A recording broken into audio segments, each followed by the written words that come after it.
Hello everybody and welcome to our video on human reproduction, spermatogenesis, and sperm structure. In this video we're going to introduce you to the concept of gametes as well as spermatogenesis, and then we'll break down the specific structures that make up a sperm cell. By now you're probably aware that humans reproduce via sexual reproduction, and recall that sexual reproduction differs from asexual reproduction in a few key ways. Namely that sexual reproduction requires two organisms in order to create an offspring, and that the offspring are a genetic mix of their two parents, as opposed to the offspring in asexual reproduction, which are a clone of the parent cell. So in sexual reproduction, each parent organism donates one cell. Because we have two parents, that means that we're going to have two cells coming together to form the very beginnings of the offspring. These two cells, one donated from each parent, are known as gametes. So we have a gamete that comes from each parent, those two gametes fuse, and that creates the very beginning of a sexually reproduced offspring. We give different names to the gametes that come from the male parent and the female parent.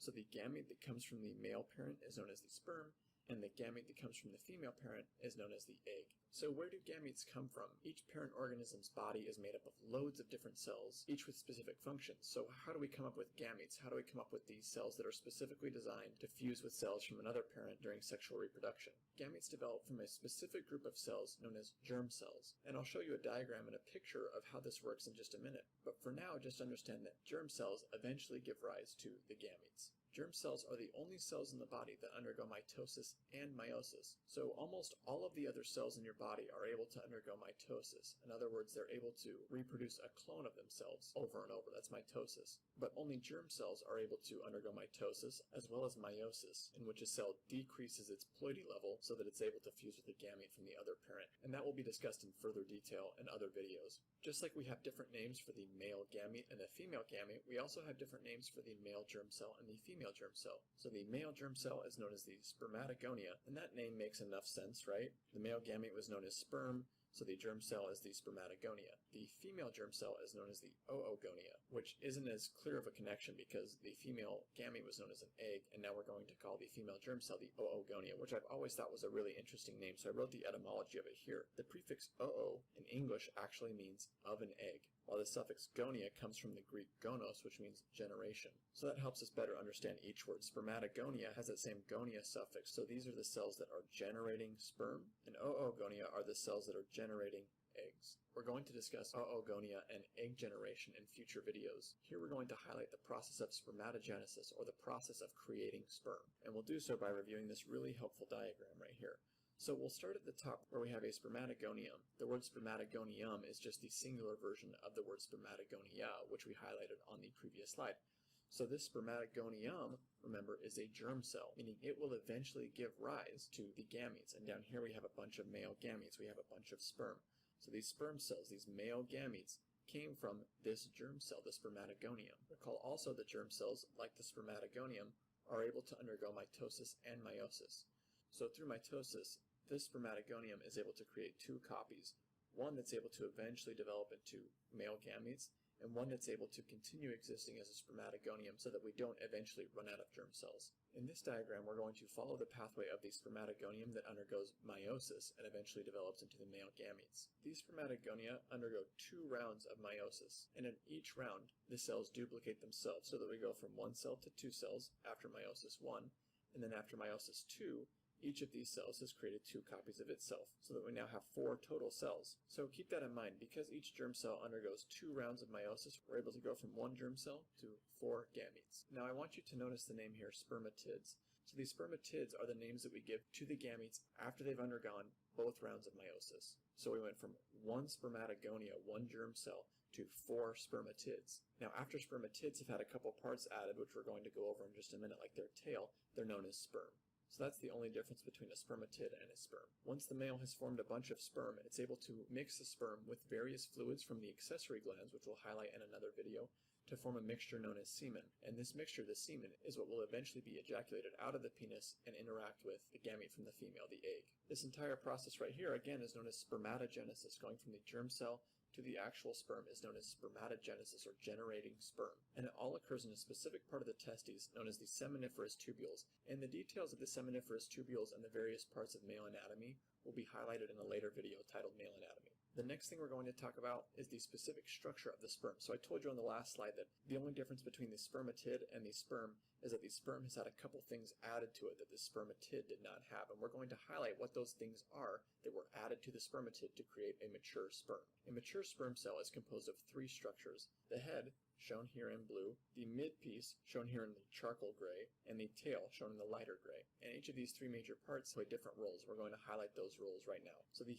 head of the sperm is basically the spermatid.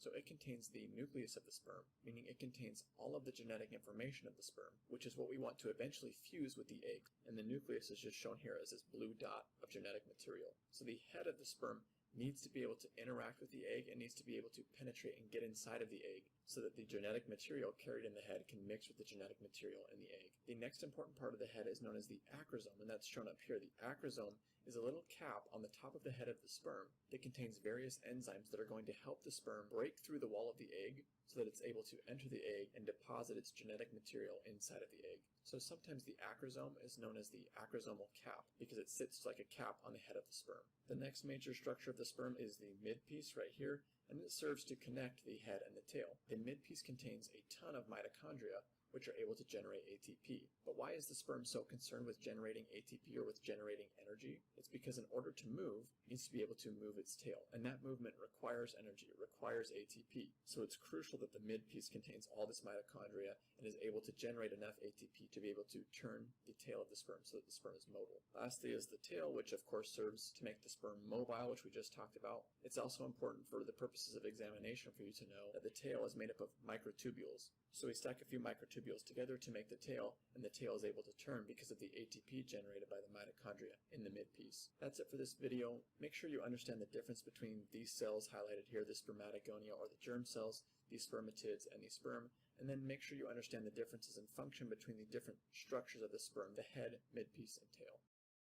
Hello everybody, and welcome to our video on male reproductive anatomy. In this video we're going to be reviewing the structures of the male reproductive anatomy, and as we do so we'll be highlighting the pathway that the sperm takes from development to eventual ejaculation. As a matter of introduction and review, recall that spermatogenesis, or the process of generating sperm, occurs in the testes, or the testicles, which are housed in the scrotum. Specifically, spermatogenesis occurs in the seminiferous tubules, and the seminiferous tubules are just structures within the testes.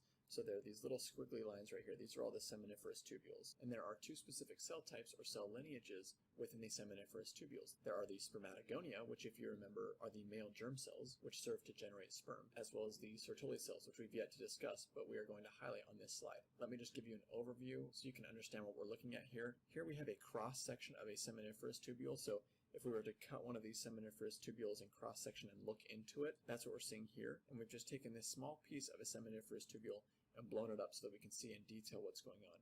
So right here we've got the wall of the seminiferous tubule, or the basement membrane of the seminiferous tubule. And then, like I mentioned in the last slide, we have two main cell types, or two main cell lineages within the seminiferous tubule. We have the spermatogonia shown in red. So the spermatogonia are the germ cells that are able to undergo mitosis and meiosis, and they eventually give rise to the male gametes, or the sperm. And they are the outermost cells of the seminiferous tubule. So they're shown right here, just inside the basement membrane of the seminiferous tubule. Those are the spermatogonia.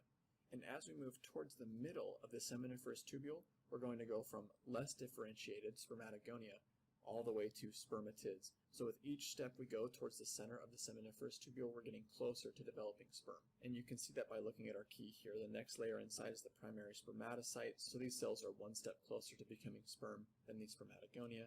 Then we have these secondary spermatocytes shown right here, and they are another step closer to becoming sperm. And then in orange we have the spermatids and the sperm. I didn't have room to differentiate between the two on this diagram, so I just drew them together. These all look like sperm rather than spermatids because they have the tail. But they're going to be the innermost layer of the seminiferous tubule. As we go from outside to inside, we're getting closer and closer to sperm. And these cell types, the lineage of the spermatogonia we focused on in a previous video, so I don't want that to be the focus of this diagram. The focus of this diagram is to show you the spatial organization of a seminiferous tubule, and also to highlight Sertoli cells. We've not discussed Sertoli cells before.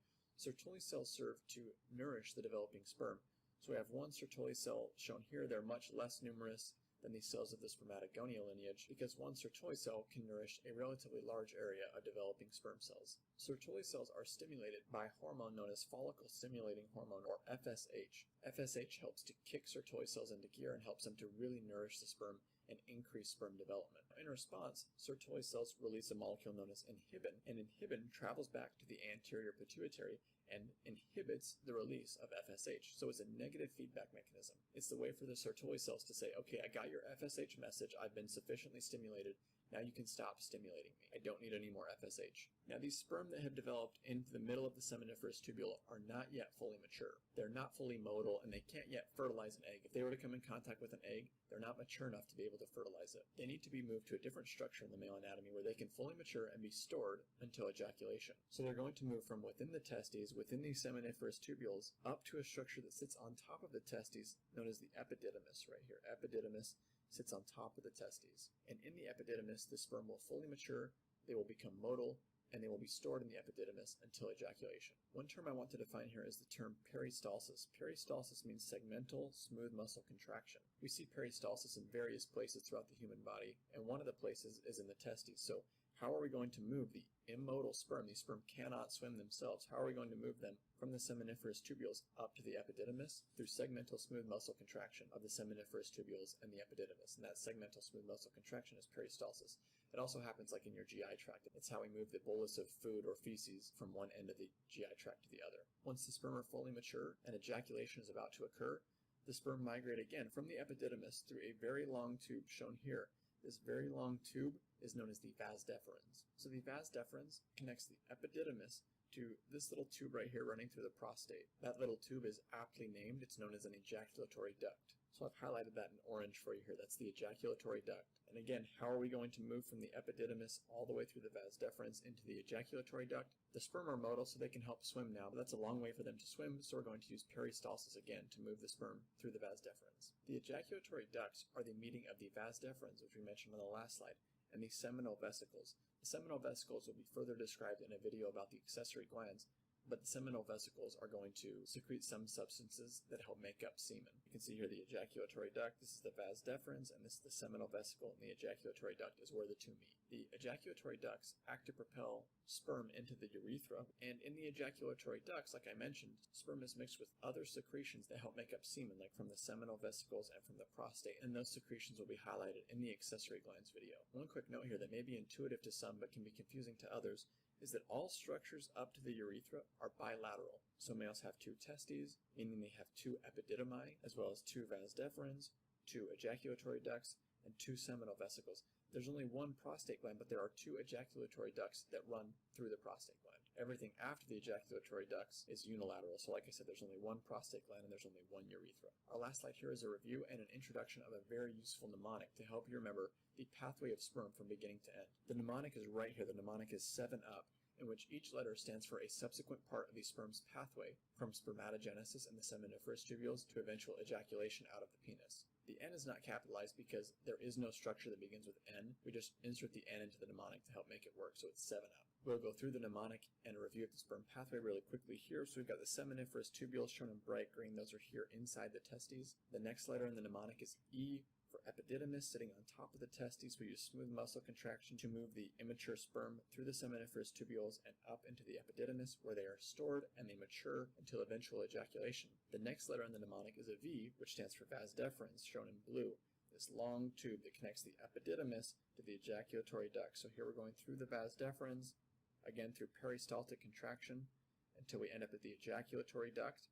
That's the next letter in the mnemonic, E. The ejaculatory ducts run through the prostate, and they are the meeting of the vas deferens and the seminal vesicle, one of the accessory glands. And the ejaculatory ducts help propel the sperm into the urethra, the next letter in the mnemonic, U, and the urethra is going to run out the end of the penis, which is the last letter in the mnemonic, P. And like I mentioned before, just remember that every structure up until the urethra is a bilateral structure. That's all for this video. Hopefully with that 7UP mnemonic, you're able to remember the order of structures from spermatogenesis to ejaculation. You'll need to understand not only the order of the structures, but any specific functions that we highlighted along with those structures. And you should also make sure and review the function of Sertoli cells and their hormonal regulation.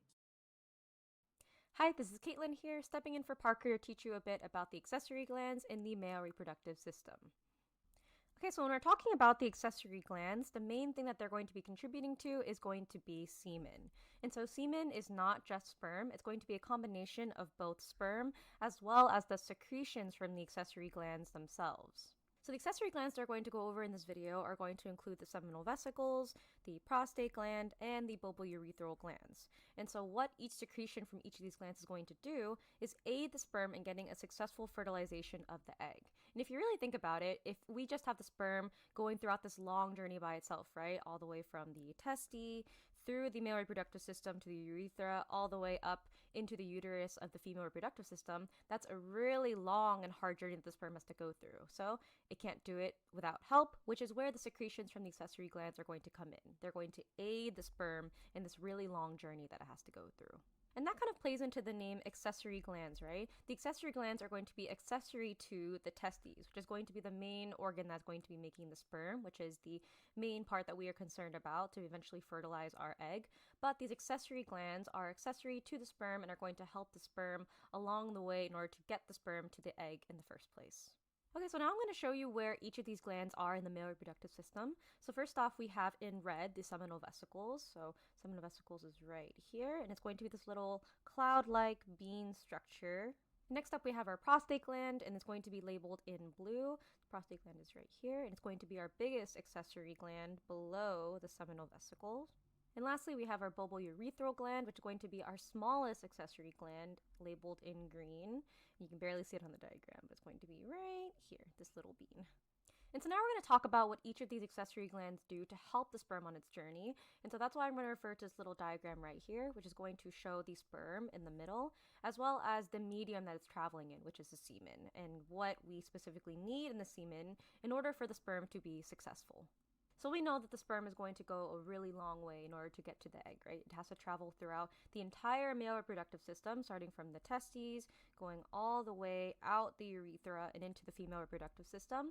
That is a really long distance to travel. And so in order to do that, the sperm is going to need some energy, and that's going to come in the form of fructose.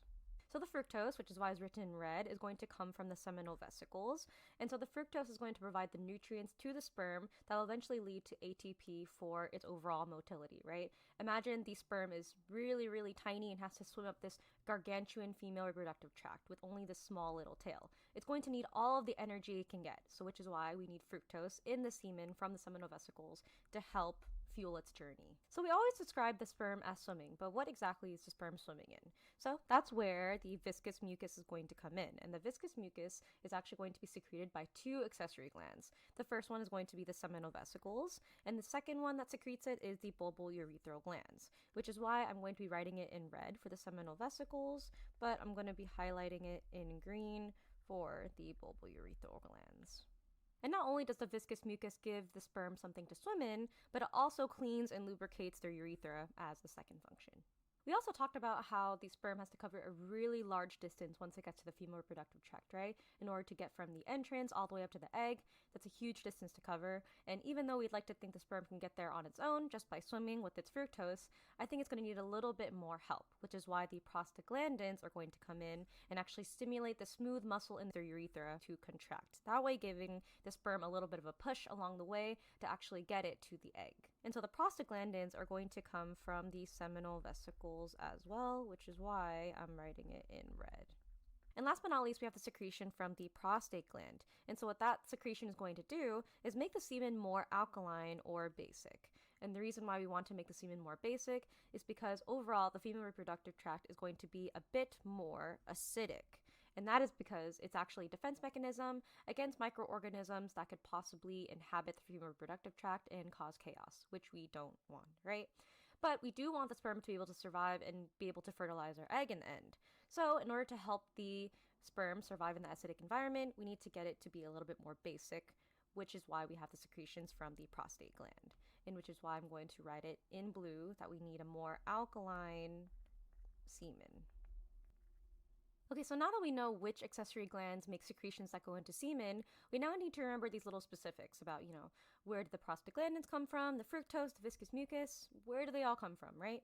And so that's why we're going to have a little bit of memory devices to come in. And so, right, they're color-coded in the same way, red meaning for seminal vesicles, blue for the prostate gland, and green for the bulbourethral glands. And so how I like to think about what's coming from the seminal vesicles, which will be the prostate glands, fructose, and the viscous mucus, is that for the seminal vesicles, the first part of seminal kind of sounds like semen. So you can think about it as the majority of what's in semen and what's important for semen is coming from the seminal vesicles. Sounds kind of similar, right? And so hopefully that can help you remember it that way, that the prostaglandins, fructose, and the viscous mucus come from the seminal vesicles. And so now we have the viscous mucus, which also comes from the bulbourethral glands in addition to the seminal vesicles, right? Which is why I've written it in green. And so how I like to think of it is that the name bulbourethral glands has the word urethral in it. And remember, the viscous mucus also has a secondary function of cleaning and lubricating the urethra. Hopefully that's a way you can remember that the bulbourethral glands only provide viscous mucus for the sperm to swim in. And lastly, we have the secretion from the prostate gland, which is going to make semen more basic to survive in the acidic female reproductive tract. And so how you can remember this is that the prostate gland is changing the state, right, state in prostate, of the semen to make it more basic to help it survive in that acidic environment. And last but not least, we have our most important part, which is the sperm, which in the end can fertilize our egg in the female reproductive tract. And so with this diagram, I invite you to draw it out a couple times, get a good sense of how each of these individual components are added to the semen and help the sperm along its journey to fertilize the egg. Now it is time for a mini quiz. Which accessory gland produces secretions containing fructose? So the answer is going to be B, seminal vesicles. And again, the seminal vesicles produce a secretion with fructose to help the sperm get the motility it needs to travel through both reproductive tracts to fertilize the egg. And so if we look at our other answer choices, you can see A, the prostate gland. That's again going to make the semen more basic to help it survive in that acidic female reproductive tract. So we're going to cross that off as an answer choice. And next up we have C, the bulbourethral glands. And the only thing that's going to do is provide viscous mucus for the sperm to swim in on its way to the egg. So we're going to cross that off as an answer choice. And lastly, we have D, the vas deferens. So the vas deferens is not an accessory gland. It's going to be a tube that the sperm is going to go from the epididymis all the way to the end of the male reproductive tract in the urethra. So it's not an accessory gland. It's not going to produce fructose. So that is why we can cross it off as an answer choice, leaving B as our final answer. Alright, so this has been the video on accessory glands. If you have any questions, please feel free to reach out to us. But if you don't, happy studying and have a nice day. Hello everybody, in this video we're going to be looking at hormones in males. Specifically, we will be looking at the 3 hormones listed here. This should be a pretty brief video and I'll give you a couple mnemonics to help you remember the specific functions of the hormones we discuss. Now we've touched on these hormones in previous videos already. For example, the first hormone we're going to talk about here, follicle stimulating hormone or FSH, we've discussed in a previous video. This image here hopefully looks familiar to you. This was a drawing that we had from a previous video, and we'll talk about it more in a second. The function of FSH, the function of follicle stimulating hormone, is to stimulate sperm development. Now these names, follicle stimulating hormone, luteinizing hormone, were originally named based on their function in females. So when we study these hormones in females, which we'll do in a future video, these names will make a lot more sense. But in the male system, the names make a little bit less sense. So I'll give you some mnemonics. So follicle stimulating hormone stimulates sperm development. And where specifically is it stimulating the sperm development? Where are sperm developing initially? We've discussed this in a previous video. I'll give you a hint. It's this structure right here. What is this structure in its entirety known as? Remember that this is a drawing of a seminiferous tubule. So FSH stimulates sperm development, which is occurring in the seminiferous tubules, and FSH stimulates sperm development by stimulating a specific type of cell in the seminiferous tubules. Do you remember which cell FSH stimulates? Yeah, it's shown right here in our drawing. We've got our little green plus FSH, meaning FSH is stimulating whatever type of cell this is. Remember that that cell is a Sertoli cell. And Sertoli cells are like the nurse cells in the seminiferous tubules. They help to stimulate and nourish our developing spermatocytes and our developing sperm cells. So FSH acts in the Sertoli cells to help increase sperm development. And you can remember the function of FSH in males with the following mnemonic. FSH is one letter away from being the word fish. And our little sperm over here, once they've developed, are able to swim just like fish. So you can use the fact that FSH is almost the word fish to help you remember that FSH stimulates sperm development in males because the sperm look like little fish. The next hormone we're going to discuss is luteinizing hormone. And again, this hormone's name will make more sense when we discuss its role in females. So we'll need to use a mnemonic or two to help us remember the role of luteinizing hormone in males. Luteinizing hormone's main function in males is to stimulate testosterone production. The way it does this is by stimulating the cells that produce testosterone. So these cells that produce testosterone are known as Leydig cells. And I want you to pay attention to the fact that Leydig starts with an L and luteinizing hormone starts with an L. That's an easy way for you to remember that luteinizing hormone in males acts on Leydig cells to stimulate testosterone production. And just like Sertoli cells, Leydig cells are also located in the seminiferous tubules. Our mnemonic to help you remember the function of luteinizing hormone in males is right here. It's large and hairy, and you'll notice that large and hairy start with the letters L and H, respectively, which is the common abbreviation of luteinizing hormone, LH. So remember that luteinizing hormone, LH, helps to stimulate testosterone production from Leydig cells, they both start with L, and the production of testosterone in a male leads to secondary sex characteristics like having a large muscle mass and developing facial and body hair. So LH does not directly cause secondary sex characteristic development in males, like being large and hairy. It stimulates testosterone production, which eventually leads to that. So don't get that mixed up. Testosterone is specifically what leads to development of muscle mass and body hair and facial hair in males. But we use the large and hairy mnemonic in association with LH to help us remember that LH stimulates testosterone production. And we've got here a picture of Thor because he is the first person I thought of when I was thinking of someone who is both large and hairy. He's got lots of facial hair, lots of muscle mass, both things that you would need testosterone in order to develop. And before you could have testosterone, you would need luteinizing hormone. Our last slide here is on testosterone, which I've already discussed in the previous slide. It is a gonadal steroid hormone. Gonadal means it's going to come from the testes. It is released from the testes in a male, and it's a steroid hormone, meaning it has a specific base structure that all steroid hormones have in common. Like I mentioned, testosterone is responsible for the development of secondary sex characteristics in males, things like facial hair and lean muscle mass. Hopefully you'll find those mnemonics helpful in memorizing the function of FSH, LH, and testosterone in males. Hello everybody, and welcome to our video on female anatomy and oogenesis. We'll start this video by highlighting some of the major structures in female reproductive anatomy and their function. On the right here we have a diagram that we're going to use throughout the video to help us highlight the various parts of female reproductive anatomy and see how they relate spatially to one another. We'll start by discussing the ovaries. The ovaries are the counterparts to the testes in males. So in males, the testes are responsible for gamete production. They're responsible for sperm production.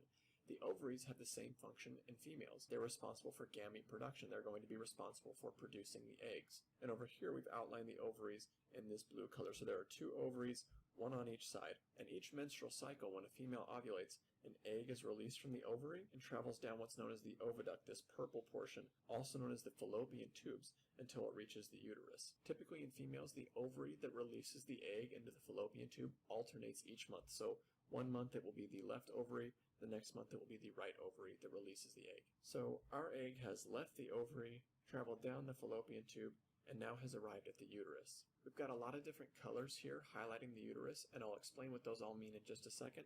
But for now, just understand that this green outline is the entirety of the uterus. So what is the uterus? The uterus is a muscular organ designed for embryo development. So if the egg became fertilized and an embryo began to develop, it would be growing within the uterus. So if you've heard the term the womb before, like a baby or a fetus is developing within the womb, that's referring to the uterus. This is where an embryo or a fetus will develop. The uterus is made up of 3 distinct tissue layers that it's important for you to understand. The 3 distinct tissue layer names are right here, and we've got them highlighted in different colors so you can easily identify where they are on our diagrams. We'll start with the perimetrium. The perimetrium is the outermost portion of the uterus, shown in green. So it's right here. It's just the outer wall of the uterus, and it's the least important for you to understand. There's really no specific function you need to know of the perimetrium. You can remember that the perimetrium is around the outside because the prefix peri means around, like in the word perimeter. So perimetrium is the uterine tissue on the outside. The next layer in is the myometrium, and perhaps you recognize that this prefix myo means muscle. So the myometrium is the smooth muscle layer of the uterus, and we've highlighted it in pink. So you can see all this right here with these pink diagonals is smooth muscle. I've also taken a little cross section out of our larger diagram and just zoomed in on one section of the uterus so you can get a better idea. We've got our single perimetrium layer right here, and then a thick myometrium layer right here, and then our innermost layer, which we'll talk about in just a second. Why does the uterus need to have so much smooth muscle? Well, if a baby were to develop within the uterus, it eventually needs to be pushed out, and that's going to require a lot of contraction during labor. So all of this smooth muscle is what's responsible for the contractions during labor that eventually push the baby out through the vaginal canal. It's also important for the myometrium to be smooth muscle because it needs to be able to have some flexibility. Under normal conditions, the uterus is quite small. The lumen of the uterus is small. There's nothing in there. There's no baby developing. But if an egg were to become fertilized and begin developing within the uterus, as the baby grows, the uterine wall needs to be able to expand and grow with the baby so as to not restrict its growth. So it's important that the most abundant tissue type in the uterus, the myometrial layer, is flexible enough to be able to expand as the baby grows. The innermost layer is known as the endometrium. Again, you can use the prefix endo, meaning within, to remember that the endometrium is the innermost layer, and it's highlighted in this dark purple color here. So it's just inside the myometrium, and you can see it right here, lining the lumen of the uterus. So all of this stuff on the inside that we don't have a color for is the lumen of the uterus. That's the open portion of the uterus where a baby would be free to develop. Right next to that lumen, right up against that lumen, is the endometrial layer, the endometrium. The endometrial layer plays a really important role in helping provide enough nourishment for a developing egg to implant. So if our egg was to be fertilized, it will eventually bump into the endometrial layer, bump into one of these walls, and associate with the endometrial layer. And we'll get into more detail on how the endometrial layer can grow and change throughout a menstrual cycle in a future video. The next structure we'll talk about is the cervix, highlighted in light blue here.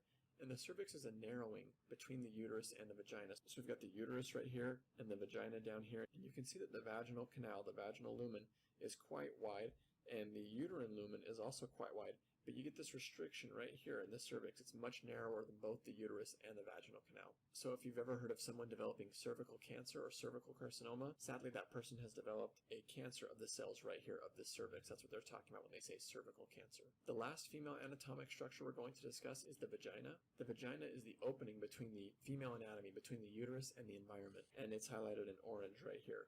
The vagina serves as the entryway for sperm and the exit for babies. And this is a good opportunity for me to introduce one piece of vocabulary that you may come across in the future, parturition. And parturition means to give birth. Alright, that concludes our discussion on female anatomy, and we're now going to talk about oogenesis, or the process of egg development from beginning to end. Basically, everything you need to know about oogenesis is shown in this diagram. And I know it looks a little bit busy, but as we go through it, I think you'll see that the information is not as overwhelming as it looks. And I'm also going to highlight the key things that you need to know, as well as give you memory hooks to help you remember those key pieces of information. So in order to understand this diagram, all you have to do is follow the arrows. We're going to go from left to right, then we go down and we'll go back right to left. I want to point out as we start that this entire top row right here is occurring in utero. It's occurring as the female is developing in utero. So the process of oogenesis, or the process of egg development, the process of creating the eggs that the female will then ovulate throughout her life, actually occurs while that female is still developing within her own mother's uterus. So we'll start in the top left here with oogonia. Remember that oogonia are germ cells, meaning they are the cells that eventually give rise to gametes. They're capable of undergoing both mitosis and meiosis. Remember, only germ cells can do that, and oogonia are germ cells. So while this female is developing in utero, she has a certain number of oogonia already in existence. The number is not 4, but she has some small number. As she develops, those oogonia are going to undergo mitosis over and over and over again, until the female now has an insane number of oogonia, somewhere around 10 million. The specific numbers aren't that important. I just want you to understand the general concept. So we go from a small amount of oogonia, and then through mitosis over time, we end up with a large amount of oogonia, 10 million, and then something strange happens.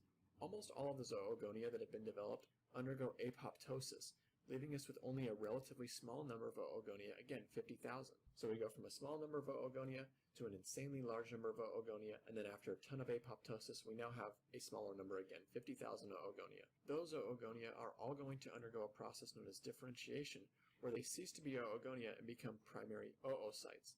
So notice the change in the suffix here. They're now cytes rather than gonia, so they're no longer germ cells, meaning they're no longer able to undergo mitosis. They're now oocytes, and they can only undergo meiosis. Just like our developing spermatocytes, our developing oocytes are capable of undergoing 2 rounds of meiosis. Once they've undergone 2 rounds of meiosis, they then have the correct number of chromosomes to be able to participate in fertilization. So all of our primary oocytes will begin meiosis 1 at the same time. We're still in utero.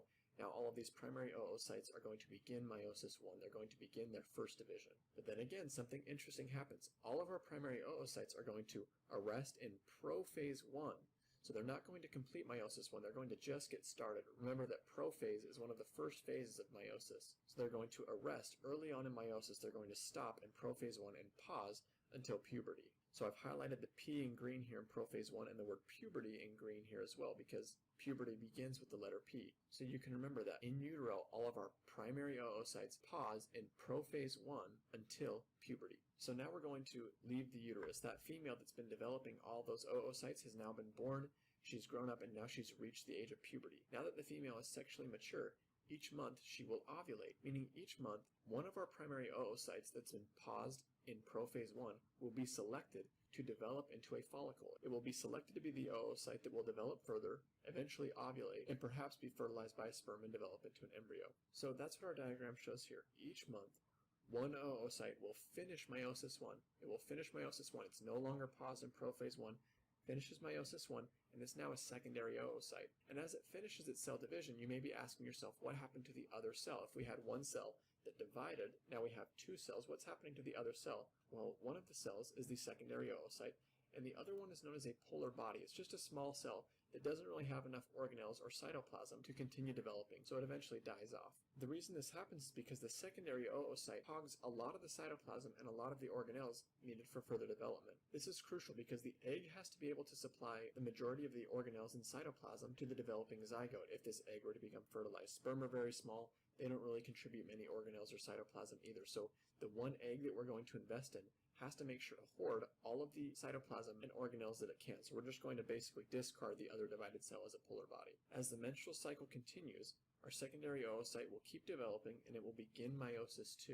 However, it will not complete meiosis 2 yet. It will arrest in metaphase 2 until mating. So it's going to begin meiosis 2, but then it's going to hit another pause. It's going to stop again at metaphase 2, and it will not complete meiosis 2 unless fertilization occurs. And I use the word mating to describe fertilization occurring, just to help you remember that it's going to pause in metaphase 2, which begins with an M, pause in metaphase 2 until mating, which also starts with an M. Now, if a sperm comes along and fertilizes our secondary oocyte, then it will complete meiosis 2. It will finish metaphase 2, it will leave that arrested phase and complete meiosis 2, producing another polar body that will again die off. Make sure you review the female anatomic structures we discussed as well as their functions, and more importantly, make sure you review our diagram on the last slide of oogenesis. Especially make sure that you understand when the developing oocytes arrest. Remember that they first arrest in prophase 1 until puberty, and then they next arrest in metaphase 2 until mating or until fertilization. Hello everybody, in this video we're going to be discussing hormones in females, specifically the hormones listed right here, some of which we've already talked about in our video on hormones in males. As I mentioned in that video, the names of the hormones we're discussing here are named after their function in females, so we won't really need any mnemonics to help us remember the roles of these hormones because they're named for their function in females. That doesn't mean that their functions are exactly straightforward, however, so I'm going to try and explain how they got their names and their exact roles. We'll start by discussing follicle-stimulating hormone, or FSH. And like the name suggests, the function of follicle-stimulating hormone in females is to stimulate follicles to develop in the ovaries. Now the word follicle is one that we've not used yet. Up until now, when we've talked about the ovaries, we've just been talking about ovulation and eggs rather than follicles. We'll discuss follicles and their exact functions in more detail a little bit on the next slide, but in a lot more detail in our video on the menstrual cycle. For right now, just understand that the follicle is a structure that develops around the cell that will eventually be ovulated or released from the ovary as the egg. And the follicle and its remnant structures after it releases the egg play very important roles in female hormone regulation. To help you kind of put this new concept of the follicle in context, I brought back our oogenesis diagram here. So where would the follicle fit into this diagram? It would really fit in right here, where we're talking about how each month one of our primary oocytes is selected as the oocyte that will be ovulated. If we were to add a little more detail to this section of our diagram, we would really be saying that each month one of our oocytes is selected to develop into a follicle, which is this large structure here. This is the follicle right here, and the egg is just the very inside of that. The rest of this is part of the developing follicle, and eventually the egg will be ovulated, or the egg will be pushed out of the follicle, and just a remnant of the follicle will remain. So that hopefully helps you put the follicle into context. It's a structure and a group of cells around the egg before the egg is ovulated. And I mentioned that the follicle and its remnants play important roles in hormone regulation in females, and we've got that written here. Follicles produce female sex hormones like estrogen and progesterone. So each month in preparation for ovulation, FSH will increase, which is going to stimulate follicle development. So each month FSH stimulates follicle development just like its name would suggest, and then that developing follicle releases other female sex hormones like estrogen and progesterone. And we'll get into a lot more detail about how this process works in our video on the menstrual cycle. The next hormone we're going to discuss is LH, or luteinizing hormone, and the main function of LH in females that you should be aware of is that there is a surge in LH that stimulates ovulation. So each month when it's time for ovulation to occur, when it's time for the egg to leave the developing follicle, there will be a spike in LH in the bloodstream, a spike in luteinizing hormone that's going to actually stimulate ovulation to occur. And I think a lot of what we've been talked about is shown really well in this diagram right here. So here we're looking at an ovary, and this ovary would be full of primary oocytes that have been paused in prophase 1 until puberty. Now that we've reached puberty, each month FSH, or follicle stimulating hormone, is going to stimulate one of these primary oocytes to begin developing into a follicle. So this month, this oocyte has been stimulated to begin developing into a primary follicle, and it's going to continue growing. You can see it here. We've got the egg cell, it's just the very interior of it, and the rest of this is follicular cells. It's the developing follicle. Remember that the follicle is releasing female sex hormones like estrogen and progesterone during this time. And then once we've reached the stage of the mature follicle and it's time for ovulation, or it's time for release of the egg from the follicle and into the fallopian tube, that's where we get the LH surge, and that's going to cause the egg to be released from the follicle. And then we've got this follicular remnant here that looks very yellow and spongy, known as the corpus luteum. And that's where the name luteinizing hormone comes from, because after the follicle has released the egg, the remnants of the follicle develop into this structure known as the corpus luteum. So because luteinizing hormone leads to release of the egg from the follicle, it indirectly leads to the development of the corpus luteum. So that's where the name luteinizing hormone comes from. And we'll get into more detail on the function of the corpus luteum in our menstrual cycle videos. But for right now, just understand that the corpus luteum continues the job of the developing follicle by releasing female sex hormones like estrogen and progesterone. Lastly, we'll touch on estrogen and progesterone, which we've already mentioned in this video. These are the female sex hormones, though they have some presence and some small role in males as well. They have a wide variety of functions in females, namely they help with regulation of the menstrual cycle, reproduction, and secondary sex characteristic development like breast development. So you can kind of think of estrogen and progesterone as the female version of testosterone, as testosterone leads to secondary sex characteristic development in males. Estrogen and progesterone do the same for females. And we'll talk about estrogen and progesterone in more detail in our video on the menstrual cycle, just like we'll talk about these other hormones in more detail when we talk about the menstrual cycle. However, you should come into that video on the menstrual cycle already understanding the basic functions of FSH, LH, and estrogen and progesterone that we've mentioned in this video. Hello everybody, and welcome to our video on the menstrual cycle. This is a dense video with lots of really important and high yield information, so make sure you pay attention the first time I go through it. I'm going to do my best to explain it slowly and clearly, and then you'll want to review this information on your own to make sure you really have it down. There are a couple different terms that could be used to talk about what we're going to talk about in this video. You could talk about the menstrual cycle, or the ovulatory cycle, or the uterine cycle. There are subtle differences in what these terms are referring to, but we're going to be so broad in our scope today that you really shouldn't have to worry about those differences. So we're going to be talking about the menstrual cycle, which is the roughly 28-day reproductive cycle of a female. And there are various components to this reproductive cycle that we're going to be breaking down in this video.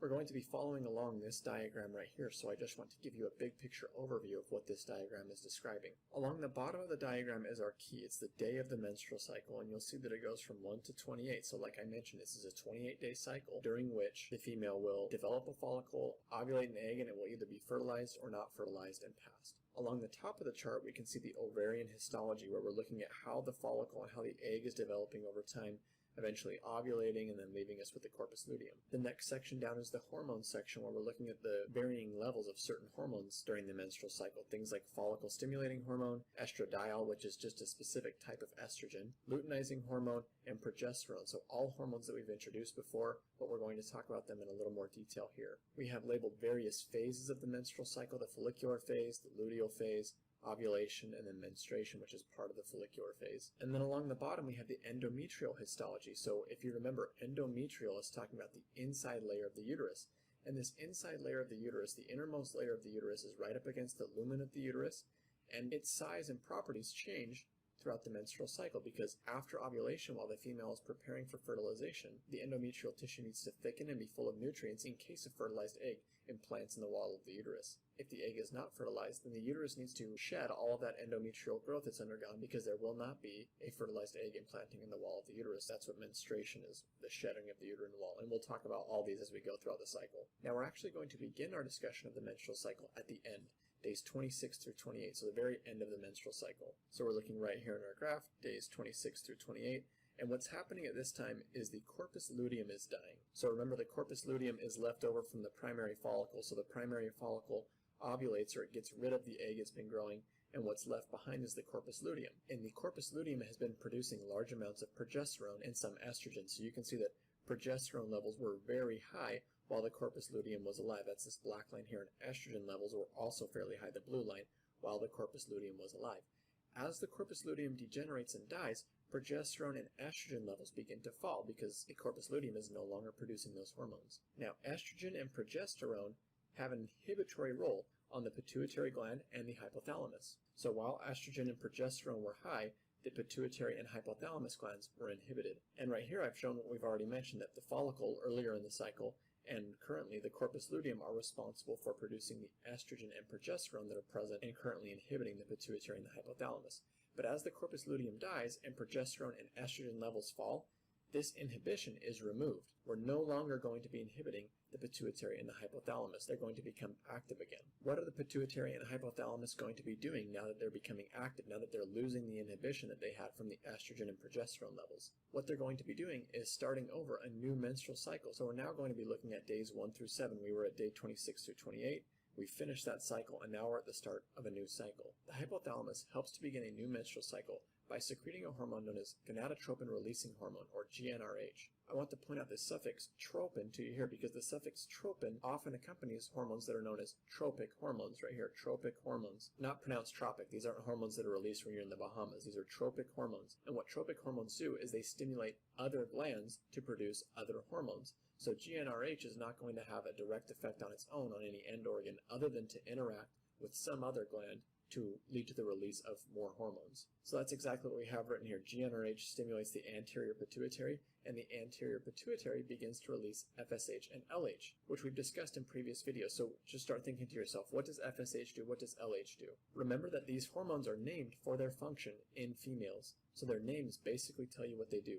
FSH is follicle stimulating hormone. It's going to stimulate the development of a primary follicle. So we're over here, days 1 through 7. You can see the FSH levels, the red line, start to go up and down a little bit. So we're not going to have massive changes in FSH levels really at any point except for ovulation. So that the changes here can appear pretty minuscule to us, but they're important enough physiologically that they actually cause some changes to occur. So these small increases in FSH stimulate a follicle to begin to develop. We pick one of our primary oocytes and begin to develop it into the primary follicle. So the follicle starts growing. That's what FSH does. The small increase in LH will not be super important at this point. LH will come in handy later on in the cycle. I brought back our diagram where we talked about oogenesis just to highlight once more that this is the developing follicle right here. So the female developed all of these primary oocytes, all of these kind of eggs in waiting while she was developing in utero, and then all of those eggs are rested in prophase 1 until puberty, and then each month, every 28 days when the menstrual cycle renews during puberty, one of these primary oocytes is selected to develop into the primary follicle. Now we're moving on to days 8 through 12. Days 8 through 12 right here,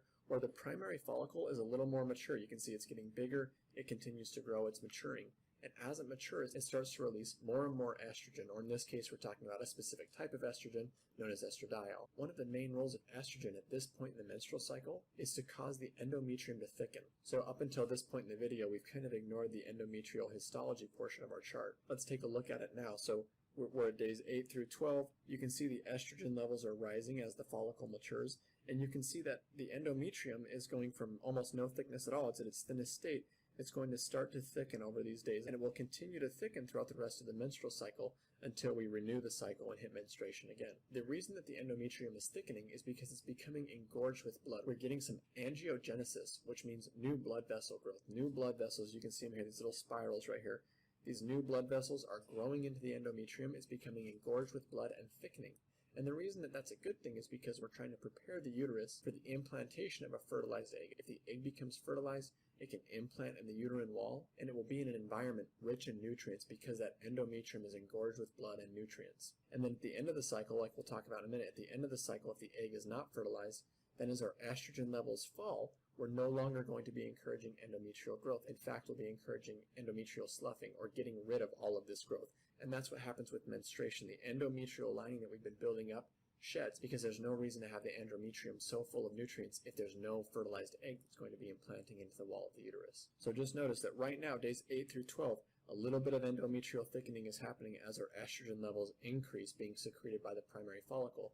And as our estrogen levels stay high throughout the course of the menstrual cycle, the endometrial layer of the uterine wall is only going to become thicker and thicker until eventually the estrogen levels fall off, and at that point, endometrial sloughing and shedding will occur. We're now on days 13 through 15 of the menstrual cycle right here. Ovulation, days 13 through 15 are the days of ovulation. Earlier in the video, when we were talking about days 26 through 28, we said that high levels of progesterone and estrogen had an inhibitory role on the anterior pituitary and the hypothalamus, keeping FSH and LH levels low. You can see how low they are right here when estrogen and progesterone levels are high. FSH and LH are low. That's what we talked about very first. However, during ovulation, we see an interesting reversal of this inhibition, where estrogen levels continue to increase because of the maturing follicle releasing more and more estrogen. When estrogen levels reach a certain peak, they no longer have an inhibitory role on the pituitary, but instead have a stimulatory role on the pituitary, to the point where luteinizing hormone is able to be released in large quantities. So I don't want that to confuse you. I want you to understand that normally estrogen and progesterone are going to have an inhibitory effect on the pituitary and hypothalamus, just like we talked about. That's going to keep FSH and LH levels low. That's the baseline, that's the norm. However, there's an exception to that rule. When estrogen levels get very high around day 12 or 13, that actually triggers a reversal in that inhibition, where the estrogen levels being very high lead to a spike in LH. So we can see that right here. This green line spikes right during ovulation. And like we talked about in our video on hormones in females, the spike in LH is what leads to ovulation. And we can see that right here. We've had this maturing follicle that's pumping out more and more estrogen. Estrogen peaks and leads to a spike in LH. And as LH spikes, our maturing follicle spits out the egg right here. The egg leaves, the egg is ovulated, and we're no longer left with a follicle, we're left with the corpus luteum. Then we have some other points here that I'll show you a diagram of on the next slide that will become more clear. Remember, up until this point, the egg has been in the ovary, the primary follicle has been developing in the ovary, and when the egg is ovulated, it leaves the ovary, but it doesn't go directly into the fallopian tube. There's actually a space between the ovary and the fallopian tube. So the egg has to drift through space out of the ovary and into the fallopian tube. It's swept up into the fallopian tube by structures known as fimbriae, and fimbriae just means like fingers. And these fimbriae, or these finger-like projections on the fallopian tubes, have even smaller little projections on them known as cilia. And these cilia are made of microtubules. So let's look at this diagram and make that a little more clear. So here's the ovary right here. This is where the primary follicle and the egg have been developing all this time in the ovary. And you'll notice it's not quite connected to the fallopian tube. The fallopian tube is right here. So these red arrows are going to show you the path that the egg is following. So the egg is ovulated out of the ovary, and it's in this free space, and it's going to be swept up by these little finger-like projections on the fallopian tubes. And the fimbriae themselves have little projections that are known as cilia. They're kind of doing the actual sweeping motion. Those are made up of microtubules. So the egg is swept up into the fallopian tube and continues to drift down the fallopian tube until it reaches the uterus. Now, a lot of times when people are first learning about human reproduction, they assume that if fertilization occurs, the sperm and the egg probably met in the uterus. That's not true. The sperm and egg usually meet somewhere in the fallopian tube, so fertilization is probably going to occur somewhere within the fallopian tubes, and then the fertilized egg will drift down the rest of the fallopian tube and eventually implant in the uterine wall if everything goes according to plan. Okay, we've almost gone through the entire cycle. We're now at days 16 to 25. So following ovulation, days 16 to 25, what's going on?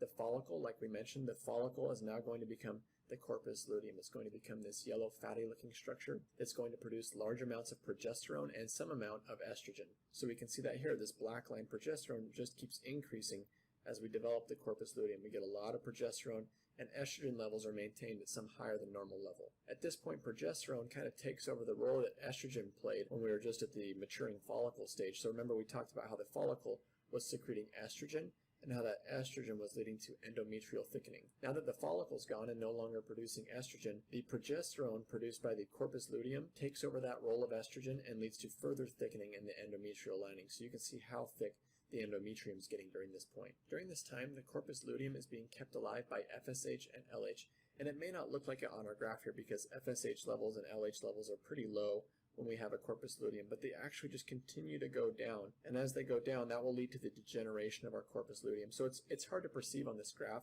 but the corpus luteum is being kept alive by these minimal levels of FSH and LH. However, remember that levels of FSH and LH are typically inhibited by high levels of estrogen and progesterone. So as our levels of progesterone continue to increase and estrogen stays high, thanks to the corpus luteum producing both progesterone and estrogen, that's going to lead to an inhibition of the pituitary gland and a steady decrease of FSH and LH, just like we talked about at the beginning of the video. High estrogen, high progesterone inhibit the pituitary and lead to a decrease in FSH and LH. So this is a way for the corpus luteum to lead to its own demise, a sort of negative feedback, if you will, because it continues to produce estrogen and progesterone, which slowly decrease the levels of FSH and LH. And because FSH and LH are what's keeping the corpus luteum alive, then the more estrogen and progesterone the corpus luteum produces, the sooner it will die. So that's what we state on the slide. Implantation does not occur if an egg is not fertilized and does not implant into the uterine wall. FSH and LH levels will continue to fall, and that leads to degeneration of the corpus luteum. Once the corpus luteum has degenerated, then we're back at the start of our video where we started with days 26 and 28. We've got falling progesterone and estrogen levels because the corpus luteum has died and is no longer producing those hormones. Falling progesterone and estrogen means that we're no longer going to be stimulating the endometrium to thicken, so instead, the uterus sloughs off and sheds all of that thickened endometrial tissue in menstruation or period. This is a good thing and this is healthy because the uterus does not want to keep and maintain this thickened endometrium if there is not going to be implantation of a fertilized egg. The uterus may as well hit the reset button and build it back up for the next cycle in case an egg does implant this time around. However, if implantation does occur, if a fertilized egg does settle an implant onto this thickened endometrium in the uterus, we do not want to shed the endometrial lining. The endometrial lining is what's keeping the egg alive, and the egg is now a part of the endometrial lining. So if that lining were to be shed, you would lose the fertilized egg. So the uterus needs to find a way to maintain this thickened endometrial lining if implantation does occur. It needs to find a way to keep the corpus luteum from dying if implantation does occur, because the corpus luteum, through secreting progesterone, is what's keeping the endometrial layer thick. So we need to keep the corpus luteum alive if implantation occurs. How do females do that? The corpus luteum, instead of being kept alive by FSH and LH levels, is instead kept alive by a molecule known as HCG, which stands for human chorionic gonadotropin. So HCG will keep the corpus luteum alive and take over the role of FSH and LH if implantation occurs. HCG is secreted by the implantation site, by the site in the uterus at which the fertilized egg implanted. This area will become known as the placenta. So the placenta or the implantation site begins secreting HCG, keeps the corpus luteum alive, keeps progesterone levels high, which keeps the endometrial layer thick, and the egg is well supplied with nutrients. That concludes our video on the menstrual cycle. I wouldn't get too caught up in the exact day numbers, these are just ranges, but I would make sure that you're able to explain from beginning to end the menstrual cycle, the hormone levels, the endometrial layer and how it changes, and then make sure you're able to understand why each of those steps occur. Why does a certain hormone go up or down at this point? What's its purpose of going up and down? And then what are the ramifications of those hormone changes? Hello everybody and welcome to our video on hormone feedback loops. In this video we're going to be defining positive and negative feedback loops and giving you a couple examples of each. Positive and negative feedback loops are commonly discussed in physiology. Let's start by discussing a feedback loop in general. A feedback loop is basically a process where one step gives information to the next step, and the next step is partially determined by the information gathered from the previous step. There are examples of feedback loops all over throughout our lives. One of the most common examples you may think of is a thermostat. You can set a thermostat to cool your room to a certain temperature. Let's say you set it to cool down to 70 degrees. Your thermostat would check the temperature of the room and say if it's above 70, then we need to keep the air conditioning on. And it continually checks the temperature, and if it checks the temperature and sees that we've reached 70 degrees or below that temperature, then it will feed back to itself and turn off the air conditioning because it's achieved its goal. With that common example in mind, let's look at some feedback loops in physiology. Specifically, we'll start by talking about positive feedback loops. A positive feedback loop is a feedback loop where each step encourages the subsequent step. So if you're a person that likes to see things in words, you could imagine this as part A increasing or encouraging part B, which in turn increases part A again. And you could see that if A is increased again, then that will again increase B, which will again increase A. That's why it's a positive feedback loop. They keep encouraging each other to increase. These types of feedback loops are rare in physiology because they can lead to a phenomenon known as a runaway feedback loop. There's no mechanism built into the feedback loop to stop it from recurring over and over and just growing in size. And that way it's like a snowball rolling down the hill. As a snowball rolls down the hill, it can pick up more and more snow, which makes it roll down the hill faster, and as its size increases, it can pick up more snow because it's coming in contact with more snow because its size is increasing, so it rolls faster. so on and so forth. That's a positive feedback loop. Rare in physiology because we don't want that runaway phenomenon to happen in our bodies. These systems have to be turned off by some outside influence. Something outside of the system has to step in and say, okay, that's enough. And I think that will become more clear as we look at some of the few examples we have in physiology of positive feedback loops. Here's an example of one right here that has to do with breastfeeding. So the infant sucking on a mother's breast leads to prolactin release, and prolactin we've got defined up here. You can think of the prefix pro as meaning for or encouraging, and lactin is there to help remind you of lactose, like in milk. So this hormone is pro-milk. It's going to increase milk production. So the infant sucking increases prolactin release, which increases milk production, and increased milk production leads the infant to drink more because there's more milk coming out. So more infant sucking is going to lead to increased prolactin release, and the cycle repeats itself and encourages itself. The way that we would turn this cycle off is an outside influence, the outside influence being removing the infant from the nipple. There can be no more sucking. Once we turn this off, then that cycle can slow down. Another great example of a positive feedback loop occurs during childbirth, during labor. Let's first just highlight the hormone oxytocin because we have not discussed it up to this point in our videos. Oxytocin has many different roles in the body, and it plays an especially important role in the mother's body during and shortly after giving birth. So oxytocin plays an important role in letting down the mother's milk from further back in the breast towards the front of the breast so the infant can feed. And it also plays an important role in stimulating the contractions of the uterus that lead to labor. So here's another example of a positive feedback loop. We have a contraction of the uterus that's going to lead to the baby pressing up against the cervix. So the head of the baby is pressing up against the cervix. This pressure on the cervix stimulates the mother's body to release more oxytocin. And this increase in oxytocin leads to a stronger contraction.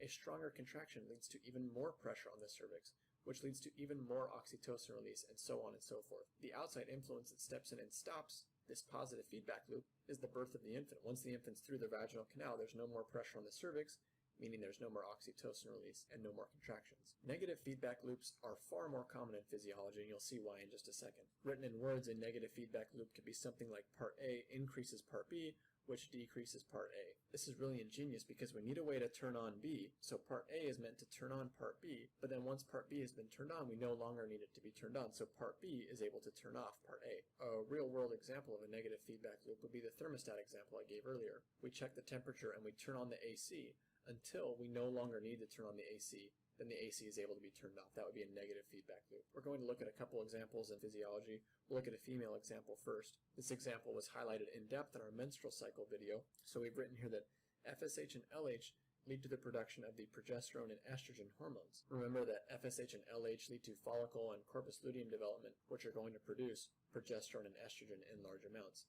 The production of progesterone and estrogen has a negative feedback mechanism on FSH and LH. Progesterone and estrogen negatively feedback, decrease the production of FSH and LH. Remember that they specifically are going to inhibit the structures that produce these two hormones. So progesterone and estrogen inhibit the hypothalamus and the anterior pituitary, meaning they're going to decrease the production of FSH and LH. There's a similar example in males where GnRH, gonadotropin-releasing hormone, is produced by the hypothalamus. That leads to production of LH by the pituitary gland, and LH is going to encourage the production of testosterone. Now, just a quick kind of quiz. Do you remember which cells produce testosterone? Which cells are stimulated by LH? Leydig cells are stimulated by LH to produce testosterone. Do you remember where Leydig cells live? Leydig cells live in the seminiferous tubules of the testes. So we've got GnRH from the hypothalamus, encouraging LH release from the pituitary, which encourages testosterone production in the testes. Now that we're producing testosterone, we no longer need to produce testosterone, so we need to turn this mechanism off so that we don't get massive testosterone production. The testosterone itself goes and feeds back on the hypothalamus and turns the hypothalamus down. It inhibits the production of GnRH so that we don't overproduce testosterone. In that way, negative feedback loops are able to turn on a process to meet some physiologic need and then turn that process off once the need is met so that we don't get overproduction of various hormones, signals, or behaviors. That's it for this video. It's a pretty short video. You should probably familiarize yourself with the two examples we gave of positive feedback loops, because if you're going to be asked about a positive feedback loop on an exam, it's going to be one of those two physiologic examples. There are way too many examples of negative feedback loops physiologically for you to try and memorize each of them, so you should just be able to recognize how a negative feedback loop works, so that if you're asked to identify a negative feedback loop, you can do that. Hello everybody, and welcome to our video on fertilization. And in this video regarding fertilization, we're going to be talking about capacitation and the acrosomal reaction. The reason we have multiple videos regarding fertilization is because fertilization is a process rather than an event.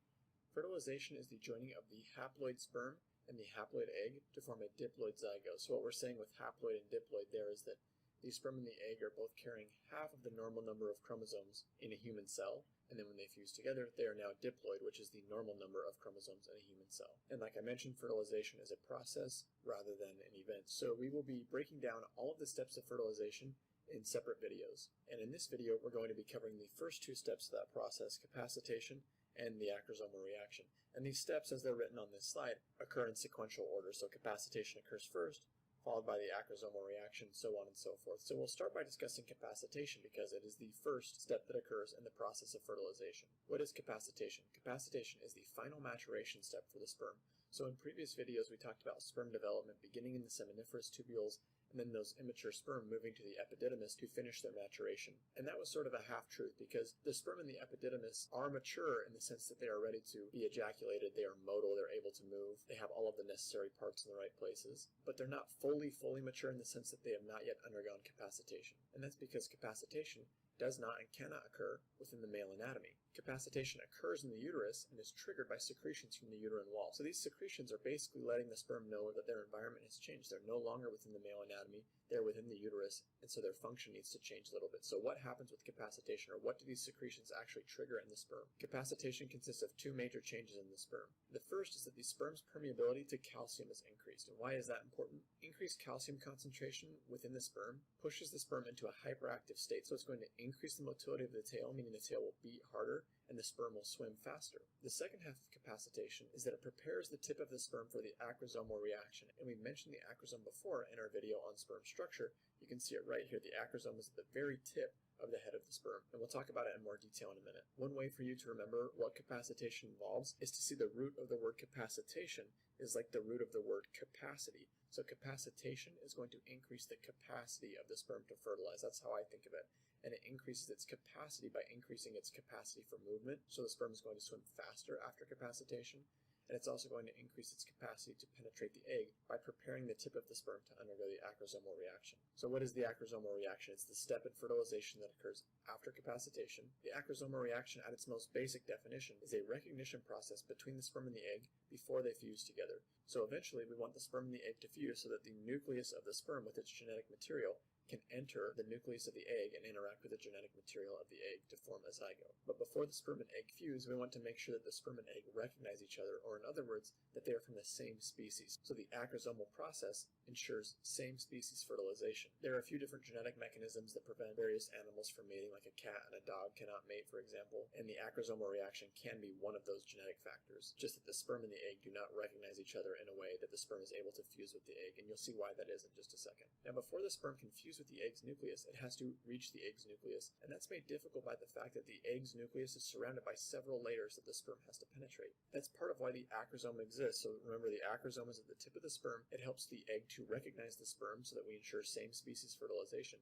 But it also contains hydrolytic enzymes. These hydrolytic enzymes, when released, are going to help break down some of those layers surrounding the plasma membrane of the egg so that the sperm can actually reach the plasma membrane of the egg and release its nucleus into the egg. So before we can talk about the sequence of events that occur in the acrosomal reaction, we need to understand the layers of the egg that I just alluded to. So in this diagram here, we're going to look at the process of a sperm as it moves through the layers of the egg to eventually fuse its membrane with the membrane of the egg and be able to inject its nucleus into the egg. Let's just go over these labels here so that we understand what we're looking at. This is the oocyte, or the egg cytoplasm, so this is the interior of the egg right here. Then we have the plasma membrane of the egg right here that the sperm will eventually fuse with. We also have sperm receptors in the plasma membrane. These sperm receptors help to pull the sperm in and help its membrane to fuse with that of the egg. We have the acrosome right here at the tip of the sperm, which we're familiar with at this point. And then we have these two layers down here that are very important, the zona pellucida and the corona radiata. We'll start with the corona radiata.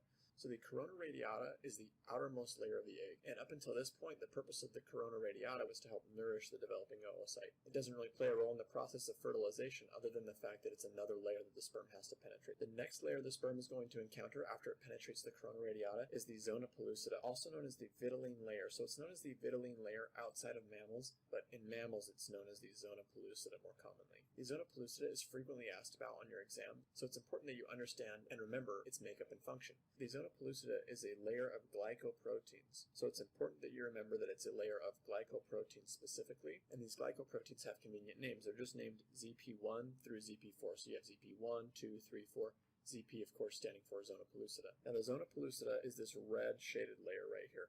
Not the little dots. The little dots are receptors for the sperm, but it's this red layer right here. So it is a layer of glycoproteins protecting the plasma membrane of the egg. But if the whole purpose of fertilization is for the sperm to reach the egg, why do we want the zona pellucida protecting the plasma membrane of the egg from the sperm? Wouldn't it just be easier if the zona pellucida didn't exist and we allowed the sperm to interact with the egg more freely? Well, yes, the sperm would interact with the egg more freely, but that wouldn't necessarily be a good thing for a couple reasons that will become more evident as we go along, but the first of which is the acrosomal reaction. Remember that we're trying to ensure same-species fertilization, and the way that occurs is through recognition at the zona pellucida level. So we need the zona pellucida to prevent foreign sperm from fertilizing a certain species egg. Let's look at the details of how that occurs on this slide as we break down the steps of the acrosomal reaction. This slide looks really busy, but you already know most of it. Most of it's just going to be a review with a few new details thrown in. So on the right, we have the same diagram that we just looked at. I've added the numbers here 1 through 5 to give you an illustration of where each of our 5 steps are occurring on the diagram. The first step we're already familiar with. The hyperactive sperm dashes through the corona radiata. The corona radiata is pretty easy for the sperm to penetrate, and the sperm is hyperactive because it's already undergone capacitation. Step 2 is that the sperm reaches the zona pellucida. So you see that right here. The sperm has now reached the outer border of the zona pellucida.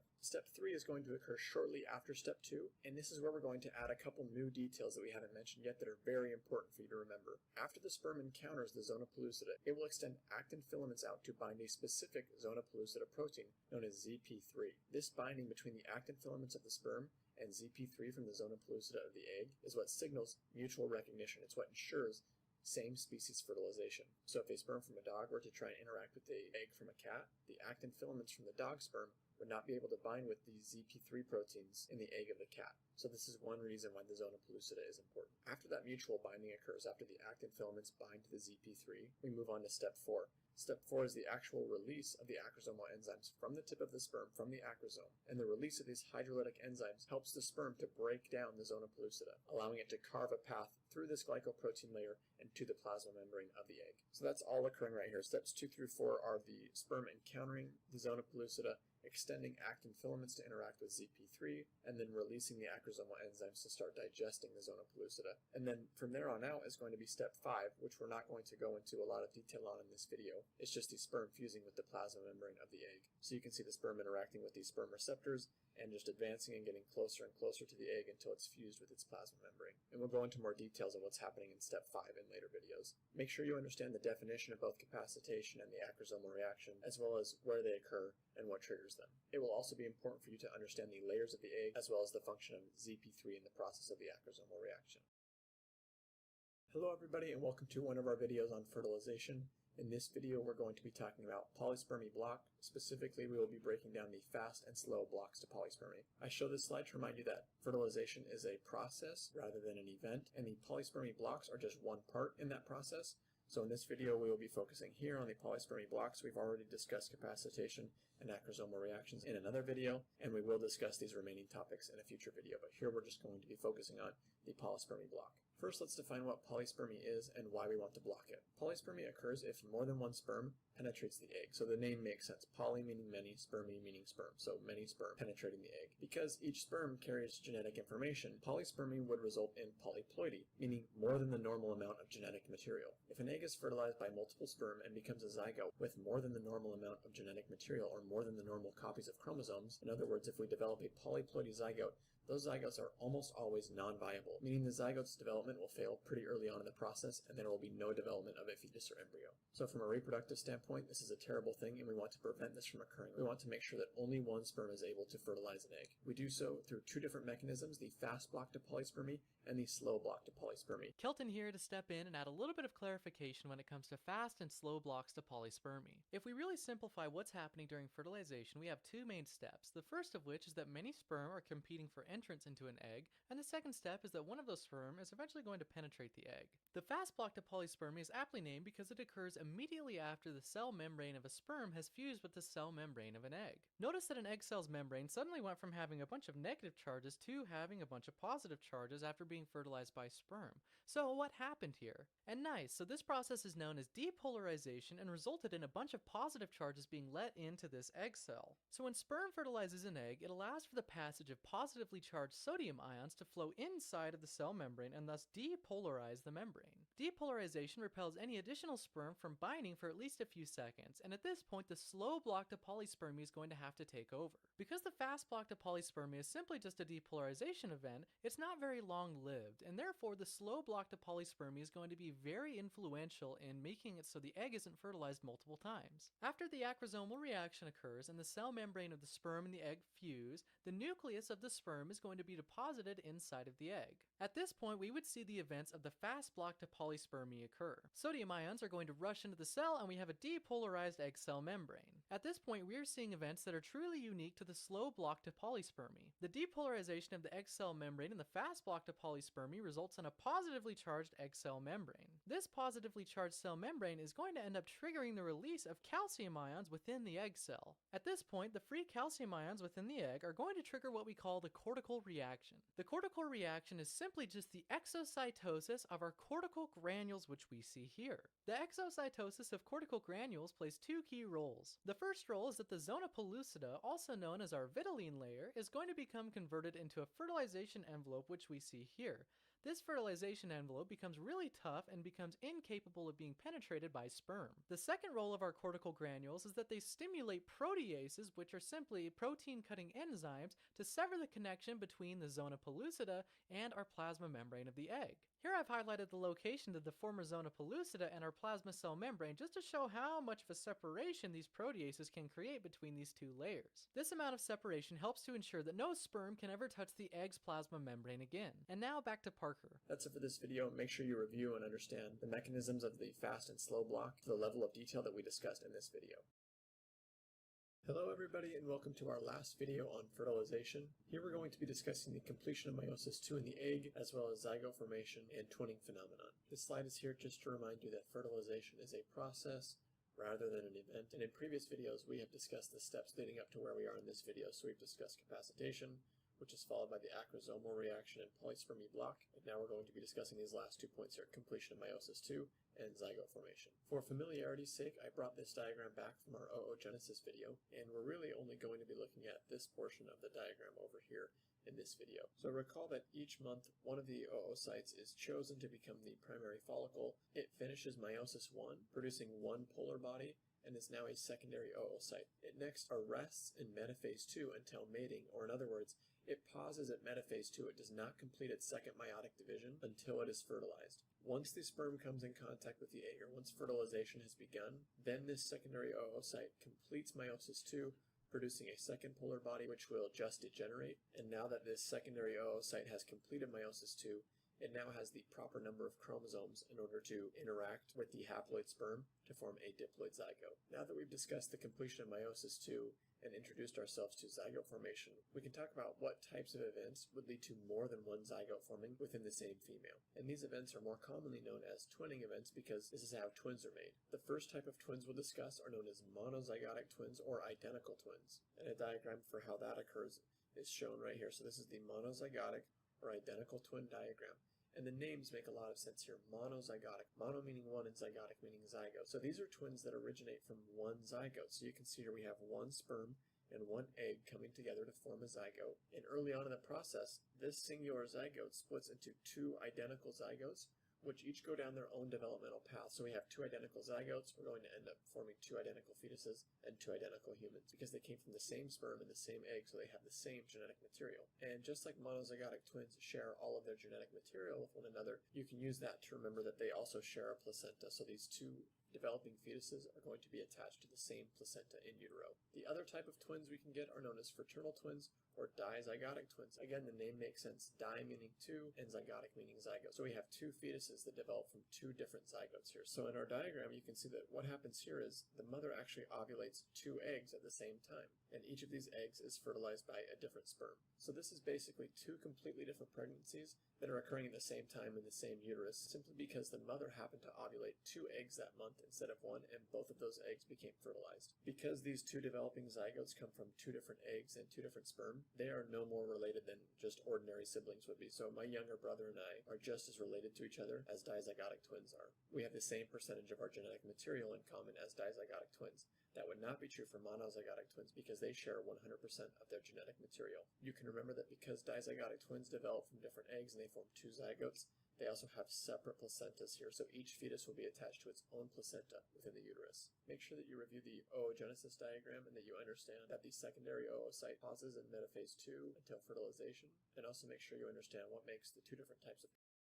Hello everybody and welcome to our video on cleavage. In this video we're going to be describing some of the zygote's first cell divisions, and these cell divisions occur in specific ways that it's important for you to know for the purposes of your exam, so we'll highlight all of those different ways that these cell divisions can occur in this video. First, let's define cleavage and why it's important. When talking about the term cleavage in relation to zygotes, what we're talking about is just cell division. And cell division is of course really important in zygotes because we're trying to go from a single cell to a full-blown organism. In the case of humans, we're trying to go from a single cell all the way to a living, breathing baby. And in order to do that, of course, we're going to need more cells, so we're going to have to undergo cell division. Now, cleavage is a specific type of cell division in which we increase the number of cells, but the total mass of the cells overall remains the same. My analogy for understanding cleavage is to look at my poorly drawn pizza here in the bottom left. So no matter how many times I divide this pizza into different slices, its total mass remains the same, right? So I've cut it in half. If I were to divide it in half again, I'd now have 4 pieces of pizza, but the total mass of the pizza remains the same. The only thing that's changing is the size of the slices. The slices are getting smaller and smaller, so we're dividing our pizza, but the mass is remaining the same. And that's how cleavage works in these early cell divisions. You can see here we have a zygote, or one single cell, that divides itself and doubles its number to 2 cells. But the total mass of these 2 cells compared to the original zygote remains the same. And that pattern just continues. We're going to undergo another round of cleavage and another until we have lots of little tiny cells, but the total mass of the original zygote remains the same. That's cleavage. And you can see I've written the word blastomeres right here. Blastomeres are the names for each of these individual cells after each round of cleavage. So now we have 2 blastomeres, and then we have 4 blastomeres, etc., etc. Cleavage can be classified a few different ways based on how the cells are splitting, their fate after they split, and then also the rate at which the cells are dividing. And so we're going to go over those different classifications in these next few slides. We'll start by talking about radial versus spiral cleavage. Radial and spiral cleavage differ from one another based on their axis of cleavage. So this is classifying cleavage based on its spatial orientation, or based on how the cells separate from one another when they divide. And I'll show you what I mean in this hand-drawn diagram in just a second. Let's just go over the broad definition. So in radial cleavage, the cells align along the vertical axis. And if you've learned the terms deuterostomes and protostomes up to this point, then maybe you'll also remember that deuterostomes undergo radial cleavage while protostomes undergo spiral cleavage. So just as a review, I would ask you, do human zygotes undergo radial or spiral cleavage? Human zygotes are going to undergo radial cleavage because humans are deuterostomes. In spiral cleavage, these cells are misaligned along the vertical axis. So it's just a slight variation on radial cleavage where the cells do not line up with one another perfectly. And this should make a lot more sense as we look at our diagram down here. So we've got radial cleavage drawn in this kind of red color and spiral cleavage drawn in this kind of blue color. We'll start with radial cleavage right here. So what we're depicting here is 4 cells that originated from the same zygote. So we're starting with the assumption that this zygote has already undergone a couple cell divisions. Well, in radial cleavage, when these cells divide again, notice that their daughter cells, shown in green, are directly above each of the parent cells. So this parent cell divides and gives off a daughter cell that is located directly above the parent cell from the vertical axis. So that if we were to take a top view of these cells, in other words, we're looking down from this direction right here, we would see the daughter cells, shown in green, sitting directly above their parent cells, shown in red below. So they are aligned along the vertical axis. That's what radial cleavage is. Spiral cleavage is a slight variation on radial cleavage, where we're showing the same thing down here, 4 cells that have developed from the same zygote. And when we undergo division this time, the daughter cells are not directly above the parent cells. The daughter cells, shown here in this darker blue, are shifted slightly off the vertical axis from their parent cells. They develop at sort of an angle to the parent cell, so that when we take a top view and we look from the top down on this group of cells, we can see that the daughter cells are not situated directly above their parent cell.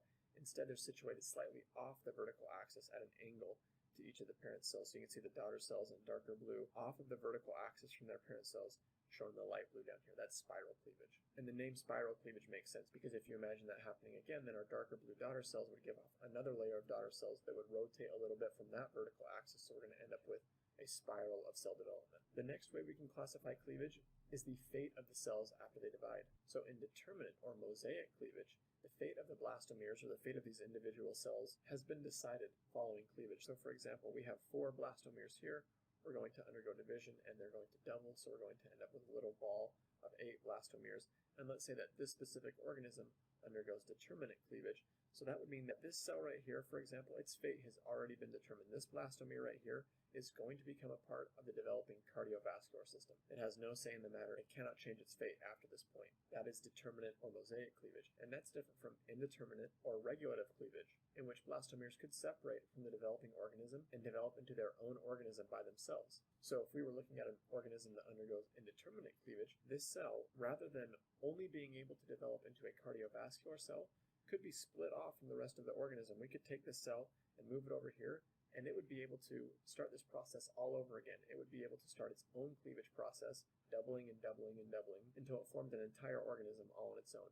Indeterminate cleavage, if you took the cell away from the rest of the organism, I mean, realistically, it probably wouldn't develop properly anyway, but let's say that we did take the cell away in determinate cleavage, that cell would only be able to develop into the cardiovascular system. It would not be able to develop into an entire organism on its own. Humans undergo indeterminate cleavage, and this is the way in which we could form identical twins, or monozygotic twins. This one zygote right here is undergoing cleavage over and over, and at some point one of these cells breaks away and begins to form its own organism all on its own. That would result in the development of monozygotic or identical twins, and it's only possible because humans undergo indeterminate cleavage, where each of these blastomeres is able to develop into their own organism if given the chance. The last classification of cleavage that we need to cover is based on the different rates of cell division throughout the spatial layout of the embryo, and that will make a lot more sense once we've gone over the examples. Before we can talk about this classification of cleavage, it's important that we define the term yolk. The yolk is a structure near the developing embryo that provides nutrients to the growing embryo. So of course, if you've ever cracked open an egg, you're familiar with what the yolk looks like. What you may not know is that all animals have yolk near the developing embryo.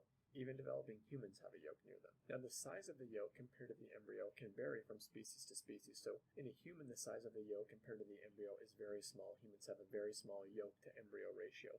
In a bird, like when you crack open a chicken egg, the yolk is very large compared to the embryo. And that distinction will be important as we talk about this classification of cleavage. So this classification of cleavage, like I said, is based on the evenness or the spatial distribution of cell division and how rapidly it's occurring throughout the embryo. So in holoblastic cleavage, cleavage occurs evenly throughout the whole embryo, and this typically occurs in animals without a lot of yolk. So in other words, their yolk is small in comparison to the developing embryo. So I've drawn a really simple diagram over here.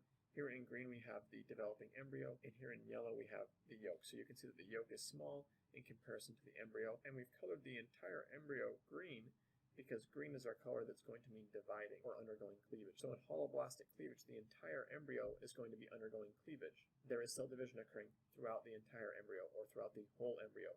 So you can use that idea of division occurring throughout the whole embryo to help you remember that holoblastic cleavage is when cleavage is occurring throughout the whole embryo. So whole embryo, holoblastic cleavage, okay? Meroblastic cleavage is a little more complicated. In meroblastic cleavage, cleavage occurs more in cells far from the yolk, or in other words, cells that are further away from the yolk are undergoing more cell division than cells that are close to the yolk. And this typically occurs in animals with a lot of yolks, things like birds, fish, and reptiles. So you can see in our diagram here, we've got the yolk again showing yellow, and it's much larger this time. It's almost the same size as the embryo. So the yolk is much larger, so we should assume that this organism is going to undergo meroblastic cleavage because its yolk is larger. And then you can see the embryo here, but instead of showing the entire embryo in green, only this portion that's furthest away from the yolk is shown in green, and that's because the portion furthest away from the yolk is the portion that's going to be undergoing the most cell division. That's what meroblastic cleavage is. As we get closer to the yolk, these cells are going to be dividing less and less. So right next to the yolk, the embryo is shown in red. Red meaning stop, as in the cells have stopped undergoing cell division, or they're undergoing very little cell division. And then in between these two areas, in between the area that is undergoing more rapid cell division and the area that really isn't undergoing much cell division at all, it's kind of an intermediate area where the cells are dividing some. They're not dividing as much as the green area, but they're not as stagnant as the red area. And these different areas have different names, as you can see. The green area of the embryo is known as the animal pole. So that's the part of the embryo that is furthest away from the yolk and is undergoing the most cell division. The vegetal pole is the area that is closest to the yolk and is undergoing little to no cell division. And then the marginal zone is on the margins of both of those areas, so it's kind of the in-between zone. Now these names should be fairly easy for you to remember if you remember that animals are active, so the cells in the animal pole are going to be undergoing cell division. And then you can see that the word vegetal has the same etymology as the word vegetative. So if someone or something is in a vegetative state, then it is very stagnant. It is not active. So the cells in the vegetal pole are going to be stagnant. They are not going to be dividing nearly as much as the cells in the animal pole. Lastly, we have a really random slide, but it's something that we need to discuss because it comes up on exams all the time. Exams love to test exceptions, and this slide covers one of the major exceptions to what we've been talking about with holoblastic and meroblastic division, and that is frogs. So what's the deal with frogs? So frogs are amphibians. Remember over here on the meroblastic slide we said that birds, fish, and reptiles have a lot of yolk and are therefore likely to undergo meroblastic cleavage. Frogs are amphibians, so they're not really birds, fish, or reptiles, but they're kind of in that same area, right? They're more similar to reptiles than they would be to humans. So frog eggs have a lot of yolk. If eggs have a lot of yolk, you would expect them to undergo meroblastic cleavage. But frogs are the exception. They have a lot of yolk, yet they undergo holoblastic cleavage. So that's one way that they are an exception. But wait, there's more. They are even an exception to the normal definition of a holoblastic cleavage. So remember that in holoblastic cleavage, we're going to use that whole prefix to remember that the whole embryo is undergoing cell division at the same rate in holoblastic cleavage. The holoblastic cleavage itself is sort of uneven throughout the embryo because the frog egg still has animal and vegetal poles. So I tried to show and explain these exceptions as best I could in this diagram here. So we have a large yolk, which would make you think that the frog is going to undergo meroblastic cleavage, but it does not. It undergoes holoblastic cleavage. So we have a drawing of an embryo that is similar to our holoblastic drawing, where the entire thing was just a green oval. Here we have our embryo where almost the entire thing is a green oval. So that makes you think, okay, frogs are going to undergo holoblastic cleavage even though they have a large yolk. And then the second exception, or the caveat you need to remember, is that they don't undergo holoblastic cleavage just like other animals that undergo holoblastic cleavage. Instead, their holoblastic cleavage is on a little more of a gradient, where as you get closer to the yolk, the cell divisions are going to become less common. And that's because frogs still sort of have an animal and vegetal pole based on which side is closer to the yolk. So the whole embryo is undergoing cell division. That's why we're going to call it holoblastic cleavage, but it is occurring on more of a gradient than normal holoblastic cleavages, where the cells that are closer to the yolk are undergoing a little bit less division than these cells that are further away from the yolk. I know that's a lot of material and a lot of it is probably unfamiliar to you, so make sure you review these different types of cleavage classifications and that you're able to define and differentiate them one from another and understand which of these types of cleavage human embryos undergo. Hello everybody, in this video we're going to be talking about embryogenesis in mammals. So we're going to be picking up our story of fertilization after fertilization has been completed and after the zygote has begun and undergone cleavage. So that will lead us to discussing some new structures like the morula and blastula and then some of the different cells that make up those structures and their functions. So like I said, we're going to start where cleavage leads off. So cleavage, remember, is the division of cells in which the total mass of the cells stays the same. So as the cells divide, the cells themselves are getting smaller and smaller, but the total mass of all the cells put together is the same as the initial zygote, that is cleavage. And each of these small cells created by cleavage are known as blastomeres. So you can see right here, if this circle was the size of the original zygote, we've undergone cell division a lot of times here to where the original single zygote has now been cleaved into a bunch of smaller cells that make up the same total mass as the original zygote. So we've undergone cleavage a couple times to the point where we have this ball of cells where the zygote used to be. And this ball of cells is known as the morula. And the word morula comes from, I think it's the Greek that means mulberry. So it looks like a mulberry because it's a little tiny ball that's kind of lumpy because of the surfaces of all the cells that make it up. There's no exact number of cells at which we start to call this ball of cells a morula as opposed to like a zygote or a zygote that's undergoing cleavage. But usually it's in the 12 to 16 cell stage. So when a zygote has undergone cleavage a couple times to the point where it's now at the 12 to 16 cell range and it's a little ball of cells, we're going to begin calling it a morula. These cells of the morula are going to continue to undergo cell division until we reach roughly 128 cells. At that point, a cavity begins to form in between the cells. So the cells are no longer a solid ball of cells. They're starting to form a cavity in the middle of this ball. And this cavity is known as the blastocele. The prefix blast usually means to generate, and cele means cavity. So this is a blastocele. This is a cavity within the developing embryo, the blastocele. And once the blastocele is fully formed, then it's just going to be an empty cavity lined by a large number of cells, lined by around 128 cells or so. And at that point, we will call that structure a blastula. So it's no longer a morula and now has a blastocele and is known as a blastula. And we've got a note right here that the cleavage stage officially ends once the blastocele begins to form. And that should make sense because remember that cleavage is cell division that does not increase the overall total mass of the group of cells. But once we start to form a blastocele in the middle, then the total size and the total mass of that group of cells is going to change. So we will no longer be sticking to the definition of cleavage. The cleavage stage ends once the blastocele begins to form. Now the blastula, that hollow ball of cells with a blastocele in the middle and a ring of cells around the outside, is going to undergo differentiation. The ring of cells around the outside are going to differentiate, and some of those cells are going to begin replicating and form a mass on the inside of the blastula. The two types of cells that we will differentiate into are the trophoblasts, these purple cells that line the outside of the blastula, and then like I said, some of these cells are actually going to begin replicating and form a little bulge, a little cell mass on the inside of the blastula, and the scientists naming this group of cells right here were not feeling very creative. It's just called the inner cell mass. So once these cells have differentiated and we have two distinct cell layers, we have a trophoblast and then we have an inner cell mass, we now call this a blastocyst. We no longer call it a blastula. So the blastula lacks the inner cell mass, but once we end up with trophoblasts and an inner cell mass, we call it a blastocyst. And you'll notice that the bulk of the volume of the blastocyst is still made up by the empty cavity, the blastocele. Now that we've got some idea what happens to our zygote after fertilization and after cleavage, I want to talk about where and when these things are occurring within the female anatomy. So in this diagram, we're looking at one half of a uterus, just this half of the uterus, as well as one fallopian tube and one ovary.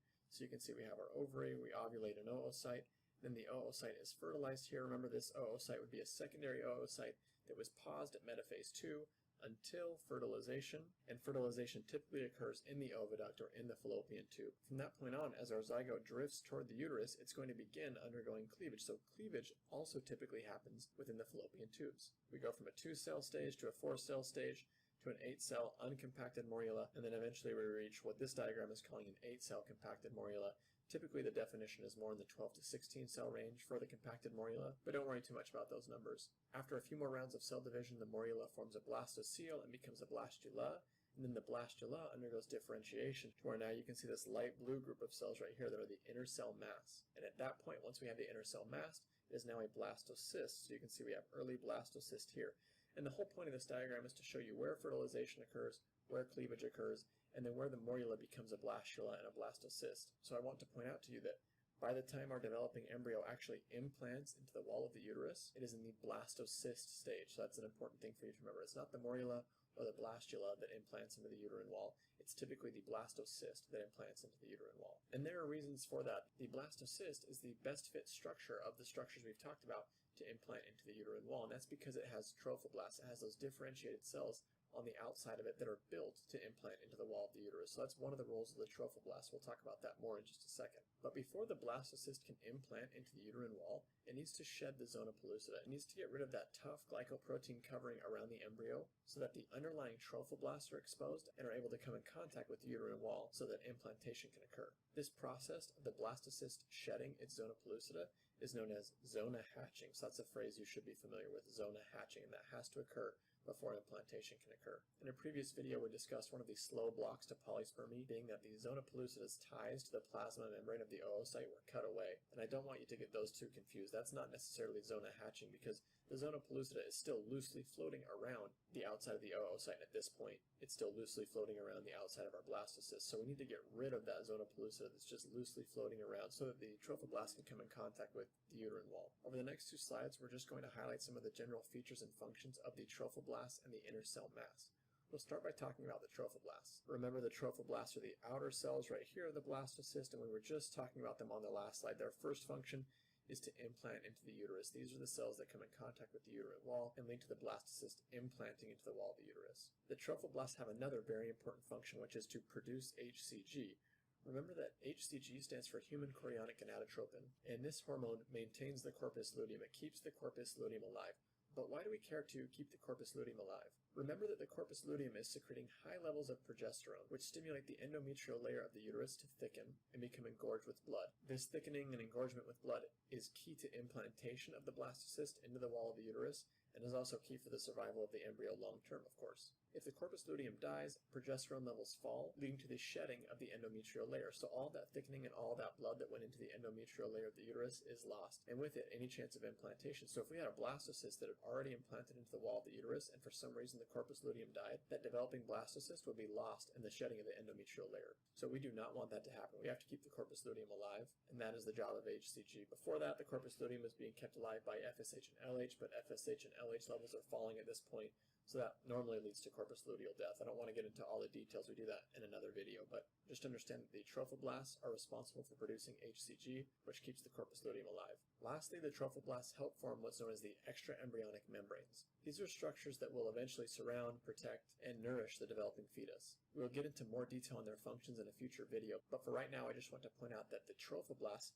help form the placenta and the chorion, two of the extraembryonic membranes, while the remaining extraembryonic membranes, the amnion, yolk sac, and allantois, are derived from the inner cell mass, sometimes abbreviated ICM. Speaking of the ICM, let's go and highlight some of the main functions of the inner cell mass. First, it's important that I point out and highlight to you the spatial layout of the inner cell mass. At this point, the inner cell mass is made up of two cell layers, one cell layer that is above and one cell layer that is below. This is the bilaminar stage, bi meaning two, laminar meaning layer. So this is the bilaminar stage, or the two-layer stage of the inner cell mass. You can't really appreciate that when you look at this diagram right here. It just looks like a blob of cells. So what I've tried to draw here is that we're going to take a slice vertically through the inner cell mass, and then we're going to pretend that we're looking at that cut along the long axis. So we're now looking at this cut dead on, and we'd be able to see that there are in fact two cell layers, one cell layer above and one cell layer below. These two different cell layers play distinct roles that are important for you to remember for the purposes of examination. We'll start by looking at the top layer of the inner cell mass. The top layer of the inner cell mass is known as the epiblast,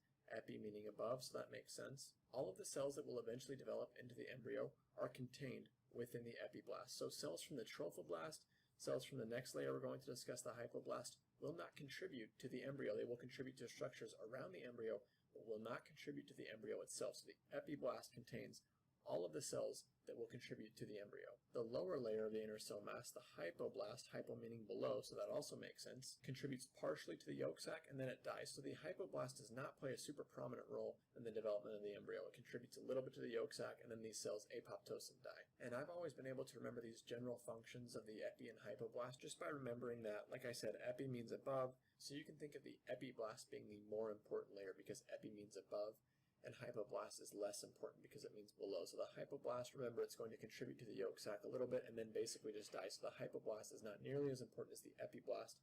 The epiblast is super important because it contains all of the cells that will eventually develop into the embryo. Maybe you could also remember that the E in epiblast stands for embryo, so that the epiblast contributes to the embryo. Make sure you review the definitions we went over in this video, like the morula, the blastula, the blastocele, the blastocyst, and what transitions cause us to change the name of the structure. Lastly, make sure you understand the difference in function between trophoblasts and the inner cell mass cells, as well as the epi and hypoblast cells of the inner cell mass.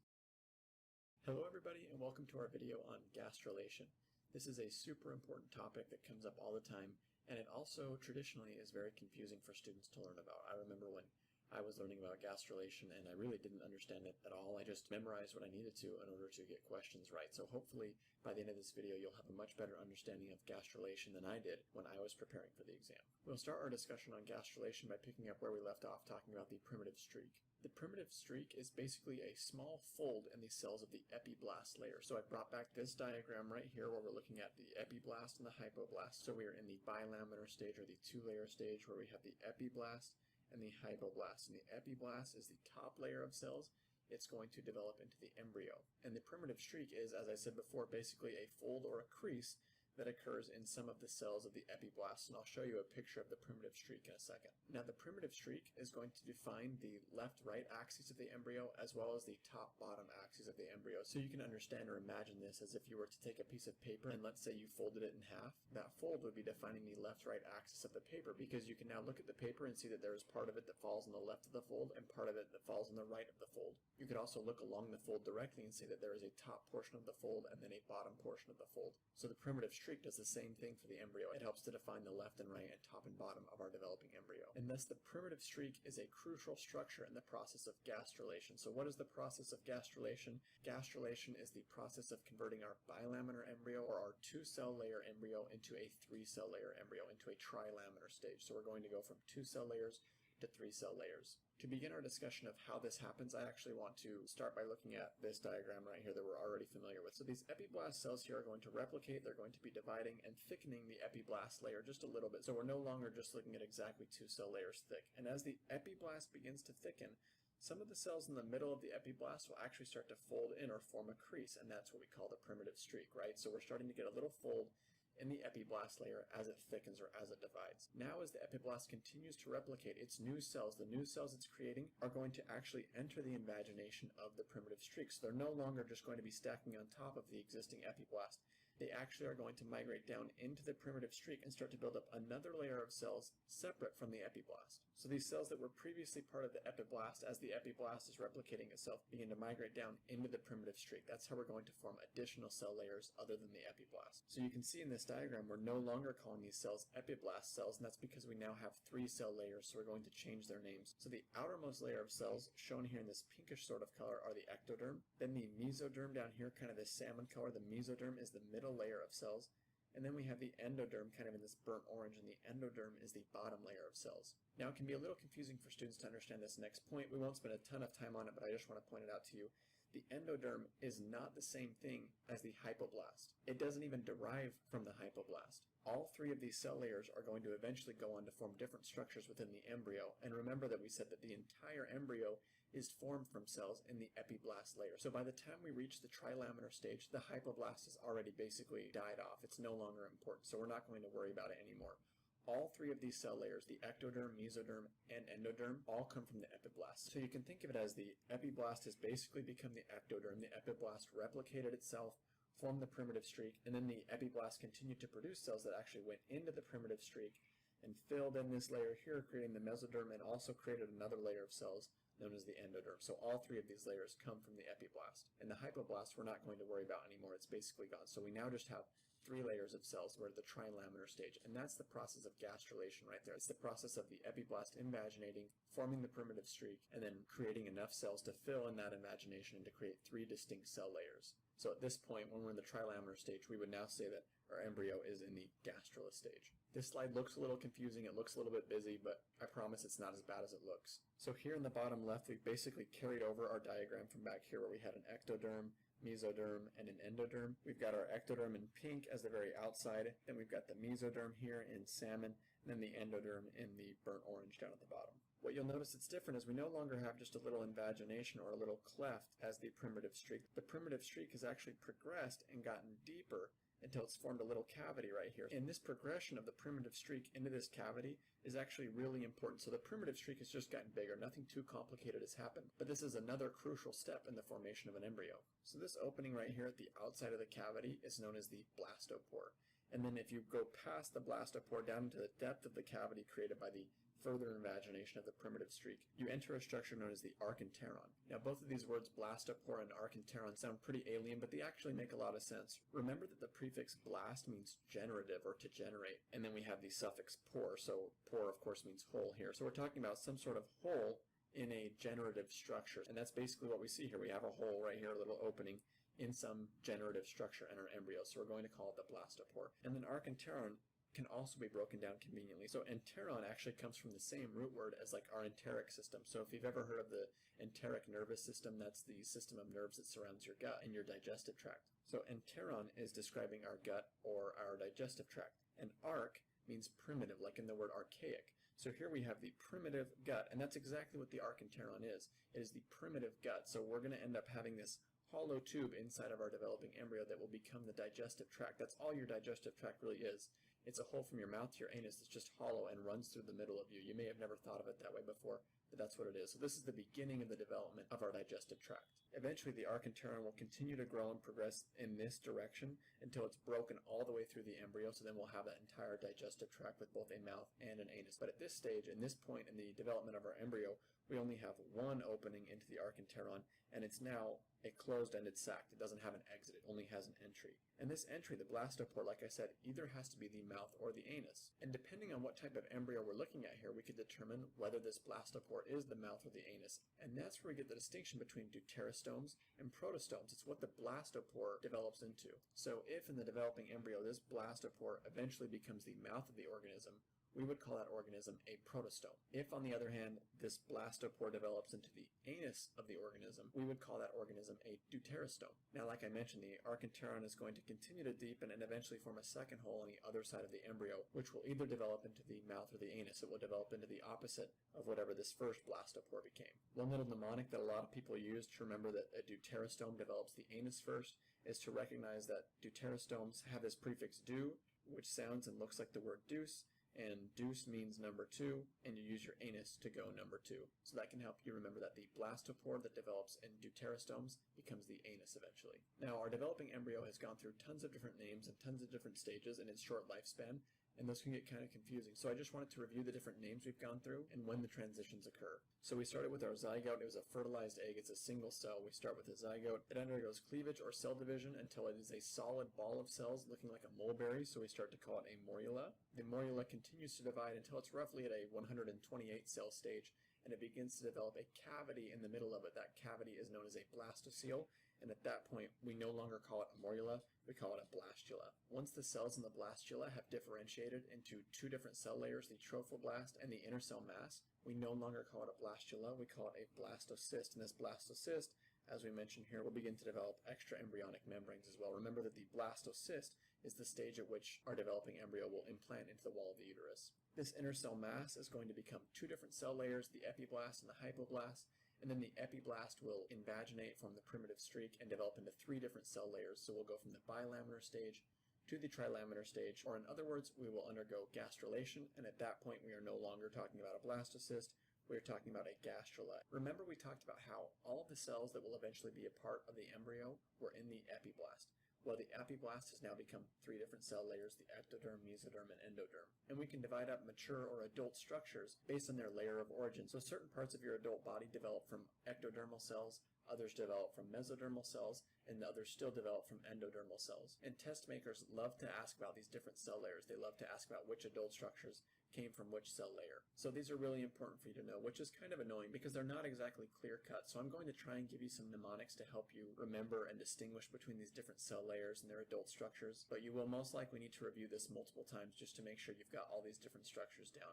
They could ask about any of them at any time. And like I said, the mnemonics aren't perfect, but I'm going to do my best to help you remember these layers. We'll start by talking about the ectoderm. Remember that the ectoderm is the outermost of our three germ cell layers, and it's going to develop into a ton of really important structures. We'll just go through them as a list, and then I'll talk to you about the mnemonics. So first of all, the ectoderm develops into your entire nervous system, the central nervous system and the peripheral nervous system, including the sensory parts of your ear, eye, and nose. It also develops into the epidermis layer of your skin, your nails, and your hair, the enamel of your teeth, pigmentation cells in your skin, the adrenal medulla, which is the inside portion of the adrenal gland, and then sweat glands and mammary glands. I just forgot to type mammary glands, so we've got them written out here. Sweat glands and mammary glands both develop from the ectoderm as well. Now we've got some different mnemonics to help you try and remember all of these structures. One is to think of the ectoderm as the attractoderm. Those two words sound kind of alike, and this mnemonic is further elaborated on in the Bioacademy notes. But the idea behind the attractoderm is that you're supposed to think of the structures that you may be attracted to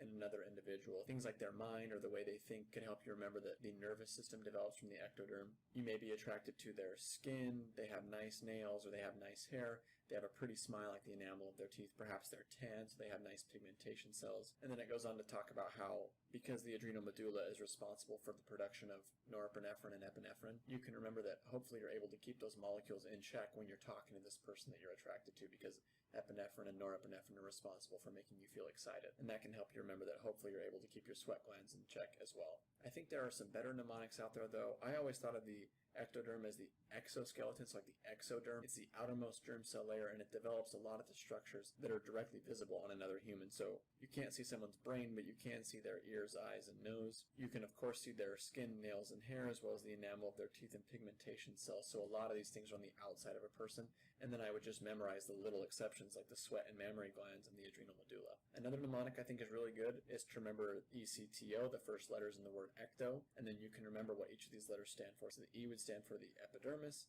and enamel. The C would stand for CNS, and that should jog your memory to also think of the peripheral nervous system. The T would stand for tan, which will help remind you of pigmentation cells in the skin. And then the O, you can remember, looks like a tube. And glands are connected to tubes. That's how they're able to secrete things. They produce some substance in the gland itself and then secrete it through a tube, whether it's a mammary gland where we're producing milk and then pushing it out through a tube to the nipple, or a sweat gland where we're producing sweat and then pushing it out through a tube onto the surface of the skin. So you can remember that the O looks like a tube, and that can remind you of certain types of glands, like the mammary and sweat glands, as well as the adrenal medulla. And we'll talk more about the adrenal gland on this slide when we talk about the mesoderm. So the mesoderm, remember, is the middle germ layer. It's between the ectoderm and the endoderm, and that actually helps you make sense of a lot of the structures that are formed by mesodermal cells. So the structures formed include bones, muscles, cardiovascular system, gonads, the adrenal cortex, so the outside of the adrenal gland, the spleen, and the notochord. So a lot of these structures compared to the ectodermal structures are on the interior of our bodies, and they're kind of the stuff that make up like our most mass, right? It's just the interior of us. So like your bones, your muscles, your cardiovascular system, etc. Those are all mesodermal structures. So some of the mnemonics you can use to remember mesodermal structures include mesoderm. Mesoderm sounds similar to mesoderm, and this is a continuation from the attractoderm mnemonic. So now we're talking about the mesoderm, and we're talking about the means of reproduction. So if you were to attract a mate, now you're trying to reproduce with your mate, these are the means by which you reproduce. So this is specifically supposed to help you remember gonads. You're going to need gonads if you're going to reproduce with this person. The adrenal cortex is responsible for producing sex steroids like testosterone. So again, you're going to need testosterone if you're going to be reproducing, at least from the male perspective. And then for the actual act of sex itself, you will need bones, muscles, and a healthy cardiovascular system. It then goes on to point out that spleen rhymes with mean, so the mesoderm forms the spleen. I was a lot lazier and a lot more general in my mnemonic of the mesoderm, so I always just thought of it as everything in between. If it wasn't an ectodermal structure and it wasn't an endodermal structure, which we'll get to in a second, then I knew it was mesoderm. So it was bones, skeletal muscle, cardiovascular system, etc. Those were all mesoderm. And then I memorized the ones that were unique, things like the spleen and the adrenal cortex. Speaking of the adrenal cortex, I want you to notice that the adrenal gland is an exception in general. So the ectoderm, the outermost germ cell layer, forms the inside portion of the adrenal gland. And the mesoderm is just the opposite. The mesoderm is the middle germ cell layer, but it does not form the inside or the middle of the adrenal gland. It forms the outside. It forms the adrenal cortex. So that's another little kind of reverse mnemonic you can use to remember that the mesoderm forms the outside of the adrenal gland, and then the ectoderm, the outermost germ cell layer, forms the inside of the adrenal gland. You can also remember that the ectoderm forms the adrenal medulla if you know the function of the adrenal medulla. So the adrenal medulla produces, as we mentioned, epinephrine and norepinephrine for release into the bloodstream. And those two molecules are also neurotransmitters. So because the ectoderm produces all of our nervous tissue, produces our CNS and PNS, it would make sense that they would also give rise to the adrenal medulla because the adrenal medulla produces neurotransmitters. Lastly, we have the endoderm. The endoderm is the innermost germ cell layer, and the endoderm is typically the easiest to remember because it basically just lines all of our body cavities that interact with the environment. So, for example, it's going to line our digestive tract, our respiratory tract, our excretory systems. All three of those systems have openings that allow us to interact with the environment. So all three of those systems are going to be lined by endoderm. So if we're going to be organ specific, it forms the lining of the stomach, it forms the lining of the lungs, and the lining of the bladder. As far as the pancreas and liver go, you'll see that they also fit into our next mnemonic for the endoderm, which is PLTT, standing for pancreas, liver, thyroid and parathyroid, and thymus. The reason that the endoderm is responsible for forming these PLTT organs is because these organs actually initially form as outpouchings from the endoderm. So when the embryo is developing, like I mentioned, the endoderm just forms a tube from the mouth to the anus, just an opening through the embryo that will become the digestive tract. This endodermal lining can form little outpouchings or little pockets that eventually break off and develop into their own separate organs. So that's where we get these PLTT organs from. For example, the thymus actually originally develops on the dorsum of your tongue, and then it sinks through a hole in the back of your tongue and migrates down into your neck to its eventual home. So even though the thymus seems very separate from the digestive tract, once you understand its origin, then it makes sense how it came from the endoderm. You may not need a mnemonic other than PLTT to help you remember the structures of the endoderm, but if you do, the endoderm, you can think of them as your endernal organs, like your internal organs. Your endernal organs are your endoderm, so things like the PLTT organs, as well as the lining of your stomach, lungs, and bladder. Let's look at a quick review question to recap some of what we learned in this video. A developing embryo lacks the mesoderm layer of cells. Which of the following structures will fail to develop in this embryo? Pause the video right now, give this a shot, and we'll discuss the answer on the next slide. The correct answer is the adrenal cortex, so the adrenal cortex will fail to develop in this embryo. Why? Because this embryo lacks the mesoderm layer of cells. Remember that the adrenal gland is an exception in general, in that its outermost layer develops from the middle germ cell layer. The mesoderm develops the cortex of the adrenal gland, while the ectoderm, the outer germ cell layer, develops the inside or the adrenal medulla. And then quickly, if we run through these other structures and just say which germ cell layer they come from, the thymus comes from the endoderm, Remember, that's the one we talked about that develops as a portion of the tongue originally. The enamel of your teeth come from the ectoderm, part of your exoskeleton, if you will, or part of your retractoderm. And then the mammary glands also develop as part of the ectoderm. Remember our ectomnemonic ECTO, where the O looks like a tube, and the tube is supposed to remind you of glands. So the mammary glands and the sweat glands both develop from the ectoderm. I know that's a ton of information, but hopefully the mnemonics, as well as an actual understanding of these structures, will mean you have to memorize less overall, but you will probably still have to memorize some of the things discussed in this video. So make sure you review the 3 different germ cell layers, as well as the adult structures that develop from each of those layers really well. Hello everybody, and welcome to our video on organogenesis. In this video, we will be discussing the beginnings of organ development. That's where the word organogenesis comes from. It's the genesis of organs. Specifically, we will be talking about the beginnings of the nervous system, as well as a few other organ systems. We will end this video with a brief discussion on stem cells and their terminology. Before we go any further, I just want to remind you what we've discussed up to this process. We've discussed fertilization and the formation of a single-celled zygote or fertilized egg, all the way up through the stages of the morula, the blastula, the blastocyst, and in the last video we discussed gastrulation and the formation of the gastrula. After the gastrula stage, or after gastrulation is finished, the developing embryo will become known as a murula. So I wanted to give you that lead up because I was just going to introduce another term. So now we've got from gastrula to the murula. We are going to start calling it a murula because this is the stage at which murulation takes place. Now what does this word neurulation or neurulation mean? It is the formation of the nervous system. So neurulation is just the process of forming the nervous system. And the nervous system is really the first organ system to form. So this step, neurulation, marks the beginning of organogenesis, the beginning of generating all of our organ systems. And we've got a really nice diagram on the right of neurulation, and we're going to be going through this diagram in detail throughout the rest of this video. And we'll do that just by going through these steps in the formation of the nervous system. So before we can begin forming the nervous system, there's kind of a pre-step. There's something that has to happen before we're able to form the nervous system, and that is formation of the notochord. The notochord is this structure right here, this little red structure right here. Before we go any further though, I want to get you oriented with this diagram and what we're looking at right here. So along the top here we have ectoderm, and for now I want you to ignore this purple portion. We just have this ectoderm right here along the top. So remember, ectoderm is the outermost germ cell layer. And then beneath that we would expect to see mesoderm, which we have right here. These red cylinders right here we're told are mesoderm cells. And then down inside of here we'd have endoderm, but the endoderm is not important in the process of neurulation, so it's not shown in this diagram. So we've got our ectoderm on top and then mesoderm right below, and that should make sense. So the pre-step to neurulation, like we talked about, is formation of the notochord, which is going to be very important in the process of neurulation. So I want to ask you a question. From which tissues does the notochord form? Ectoderm, mesoderm, or endoderm? Hopefully you can recall that answer from our previous video on gastrulation, but if you can't, this diagram makes it pretty straightforward. So notice that the notochord is in the same level of depth as the mesoderm. It's not up here, not where the ectoderm is, and it's not down here where the endoderm would be. It's next to mesodermal tissues, and it's also colored the same color as the mesoderm on this diagram. So remember that the notochord develops from mesoderm. I also have a note written up here just to give you a little more context for where the notochord falls in terms of evolutionary history. A notochord is a pretty advanced structure. Remember that we don't begin to see notochords until we hit the phylum Chordata. Of course, that's why we call them Chordata, because they have a notochord. So obviously the notochord is pretty important, but what does it do that is so important?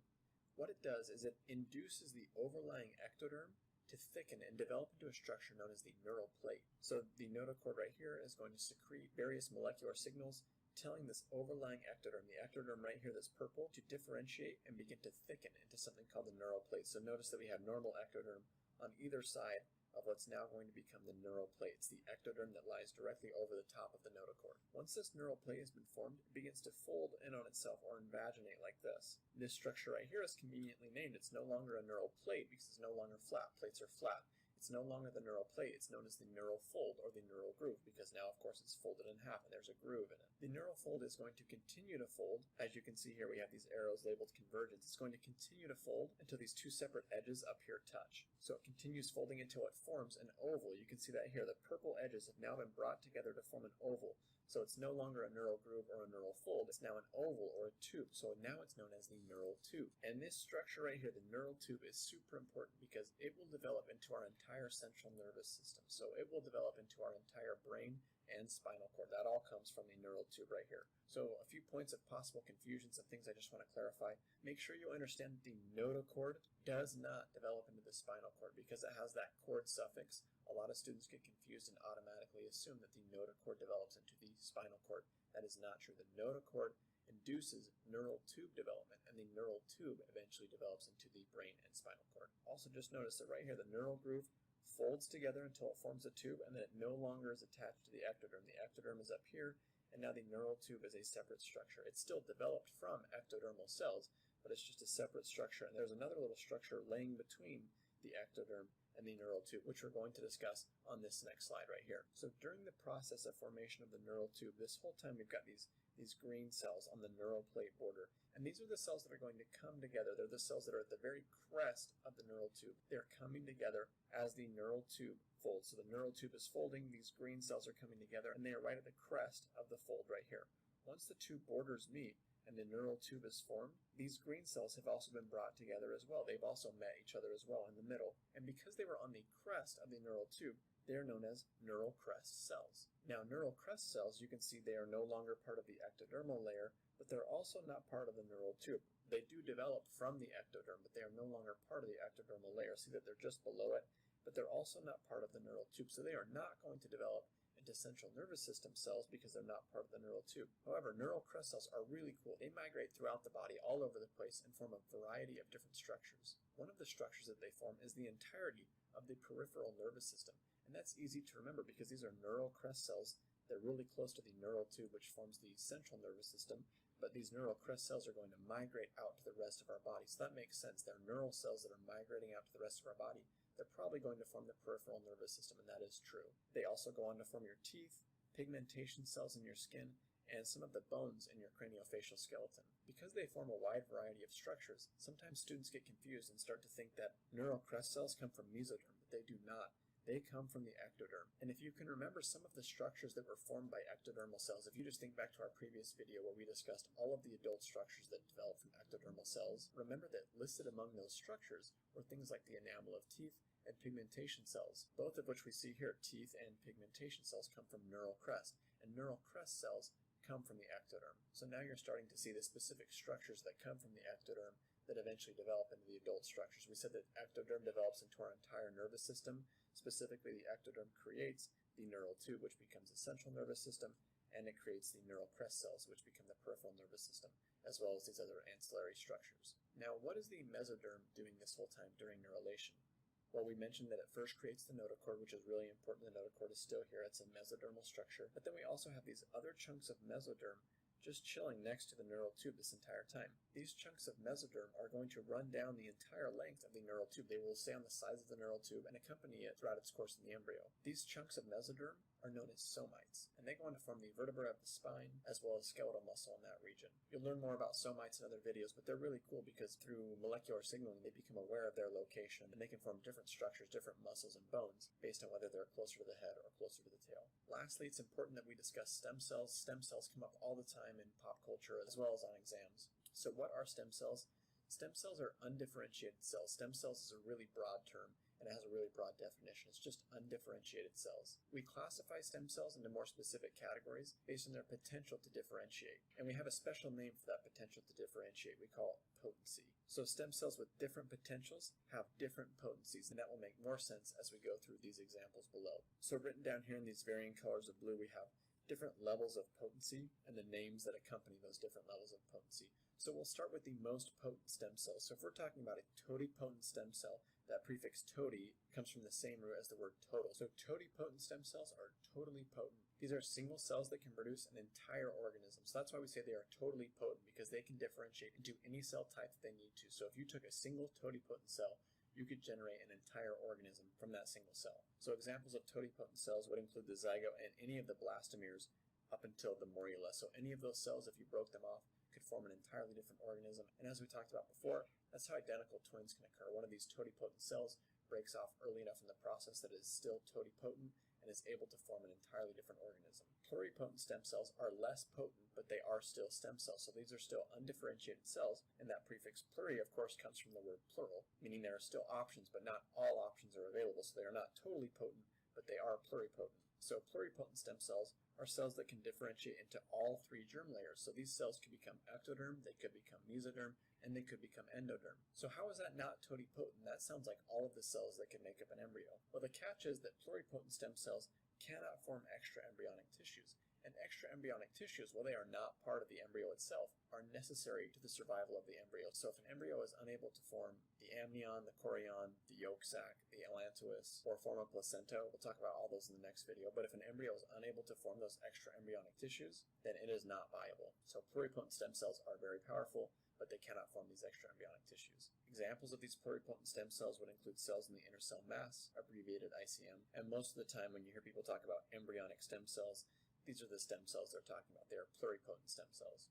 Our last category we're going to discuss are multipotent stem cells. These are the least potent of the three that we've discussed so far. These cells can give rise to more than one germ layer, but not all three germ layers. So perhaps they could give rise to the ectoderm or the mesoderm, but not the endoderm, or any combination of two germ layers, but missing one germ layer. This term can also be used to describe cells that can become a wide variety of different cell types. So an example of this would be a hematopoietic stem cell. These are stem cells that are in our bone marrow that are capable of undergoing differentiation and producing a wide variety of different blood cells, whether they're red blood cells or white blood cells or a couple other cell types. These hematopoietic stem cells are capable of producing multiple different cell types, all from the same stem cell. So that's why we call them multipotent. Now for our review question. Below are pairs of embryonic structures and adult structures.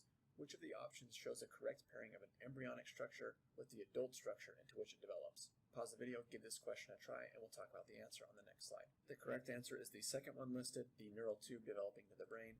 Remember that the neural tube develops into the entire central nervous system, including the brain and the spinal cord. Let's go through the other options really quick. The notochord does not develop into the spinal cord. That's a common misconception that we talked about earlier in this video. The notochord induces neural tube formation, but it does not develop into the spinal cord itself. That's what the neural tube develops into. Neural crest cells do not develop into axial skeletal muscle. Remember that neural crest cells are going to migrate throughout the body, and they do develop into skeletal cells in some locations. They form parts of our craniofacial skeleton, but not parts of our axial skeleton. Lastly, we have somites. Somites do not develop into the peripheral nervous system. Remember that somites are basically chunks of mesodermal cells that run along the neural tube and develop into the axial skeleton as well as skeletal muscle. Remember that the entirety of the peripheral nervous system is formed by those migrating neural crest cells that we just talked about. That's it for this video. Make sure that you understand the process of neurulation and the various structures written right here, as well as what they develop into in the adult. And then also make sure and review those different levels of potency we discussed when we talked about stem cells. Hello everybody, and welcome to our video on factors influencing development. In this video we're going to be highlighting 4 specific factors and principles that can play some either direct or indirect influence on the development of an embryo. While these terms may look unfamiliar to you right now, as we discuss them, I think you'll see that we've already talked about a lot of these principles in previous videos, and they're things that you're now aware of. You just may not have known that there was a term specific for that process. We'll start by talking about embryonic induction. When we use the term embryonic induction, we're basically talking about areas or cells that are part of the embryo that influence what their neighbor cells to become. So these are organizers. They're going to be secreting molecules that tell their neighbor cells, hey, you're going to become a neural cell, hey, you're going to become a muscle cell, or you're going to become a skeletal cell, etc., etc. One example of an area of embryonic induction would be the dorsal lip of the blastopore. Ask yourself, do you remember what the dorsal lip of the blastopore is? Remember that the dorsal lip of the blastopore is the area at which gastrulation begins in frog embryos specifically, because frog embryos do not form a primitive streak. The dorsal lip of the blastopore eventually develops into the notochord, and this notochord in frog embryos has the same function as the notochords in every other member of the phylum Chordata, so it has the same function as the notochord in human embryos. Remember that the notochord sits beneath the ectoderm, and the function of the notochord is to secrete molecules that tell the overlying ectoderm to thicken into the neural plate, and that neural plate will eventually fold into the neural fold or neural groove, and down the road it becomes our entire central nervous system, which is pretty amazing. So the notochord is a great example of embryonic induction. It is sending out molecules that are telling the nearby cells what their destiny is and is helping to guide them along the way. That's embryonic induction. Next up is another unfamiliar phrase, egg cytoplasm determinant, but this is a principle that we've already discussed in depth. Egg cytoplasm determination occurs when the cytoplasm is unevenly distributed in the embryo, and that leads to some difference in how the embryo develops based on how that cytoplasm is distributed. So for example, the cytoplasm is distributed differently in animals with polarity and animals with animal and vegetal poles, the cytoplasm is distributed differently, and that leads to differences in cell cleavage where the animal pole is undergoing cell cleavage more rapidly than the cells in the vegetal pole. So this is an example of how a difference in cytoplasm distribution leads to some form of differential development, where cells are dividing differently in one area than another because of cytoplasmic differences. Another example of a factor influencing development are homeotic genes. Homeotic genes are genes that are able to guide development based on the location of the cells relative to the anatomy of the organism. And that definition will make more sense once we look at an example. So these are genes whose expression can be turned on and off in various parts of the organism. And because so many animals have a rostrocaudal or a head-to-toe organization that is important for their function, these genes are found in many different organisms. Not only are these genes found in many different organisms, but they contain the same short sequence of roughly 180 nucleotides called a homeobox. So we'll talk about homeoboxes specifically in just a second, but the sequence of these genes is homologous, and we can thus conclude that it is derived from a common ancestor. So again, because the rostrocaudal or head-to-toe anatomic organization is so important for many organisms, these homeobox genes, these genes that are in charge of our head-to-toe organization anatomically, have been conserved throughout evolutionary history. What I mean by having a head-to-toe anatomic organization being important for function is that if you put our arms where our ears are or put our ears where our arms are, we would not function as well as other humans who have their arms where their arms are supposed to be. So that organization is important. But how does the developing embryo govern that head-to-toe organization? It does that with homeotic genes. Homeotic genes have been heavily studied in flies, and Nobel Prizes have been won for these types of discoveries. So I've got a crappy hand-drawn diagram of how this works down here. You can find much more complex diagrams online if you're interested. But let's say we're looking at a single chromosome from a fly. So there is one chromosome in flies that basically governs the head-to-toe or rostrocaudal anatomic layout of a fly. And there are different segments of that chromosome with different functions. So this tiny portion of that chromosome is the portion that is in charge of the organization of the front part of the fly face. And then there's a small portion of that chromosome later on that is in charge of the next most caudal portion of the head-to-toe development of a fly. And so on and so forth. You can see the pink area comes next, and then there's a pink portion of the chromosome that is in charge of that area of development. So each of these little areas right here, each of these little boxes, if you will, are homeoboxes. So each of these homeoboxes has the genes necessary for the correct development of one of these segments of the fly body. So you can see, for example, that because the pink portion right here is connected to the fly's anterior legs, and then there's a pink portion of the chromosome right here, this pink portion of the chromosome contains the genes necessary to turn on all of the other genes that will lead to anterior leg development. So in this pink area right here, the cells in this area would want to have the pink portion of this chromosome turned on and have all the other portions turned off so that only this area develops where it's supposed to develop. If the wrong area of the chromosome was turned on at certain points in the body, it leads to disorganized anatomic development. So the way that some of these experiments have been run and have proven the function of homeoboxes is to just switch which of these portions of the chromosome, which of these homeoboxes is turned on in a specific area. So for example, I didn't draw the antenna, but let's draw the antenna here coming off the red portion. So the red portion of the chromosome has the genes necessary for antenna development, and the red cells in this area of the fly would have the red portion of that chromosome turned on and all the other areas, all the other homeoboxes turned off, so that only the red anatomic areas developed here. However, if in the red area, instead of having only the red homeobox gene on, you were instead able to turn that off and turn on the pink homeobox in the red area, instead of developing antennae here, you would develop anterior legs, because you've now turned on the genes to develop anterior legs where you should be developing antenna. So that can show you the importance of homeobox genes. Sometimes they're just called Hox genes. And these genes exist in humans too, though to a more complex degree. The last factor influencing development that we're going to discuss is apoptosis, or programmed cell death. This is probably a principle that you're familiar with by now because it comes up all the time in cell biology. But how is it important in development? It seems like programmed cell death would be a bad thing when we're trying to generate or grow cells in a developing embryo. That would typically be true, but there are certain situations in which we need programmed cell death in order for proper development of an embryo. For example, when human embryos and human fetuses are developing, we have webbing between our fingers and toes. That's a part of normal development. And then as part of normal development, that webbing, the cells that create that webbing, undergo programmed cell death, so that when we're born, we do not normally have webbing between our fingers and toes because the cells that form that webbing have undergone apoptosis. They've undergone programmed cell death. Let's do our review question now before we conclude this video. Which of the following is an example of embryonic induction?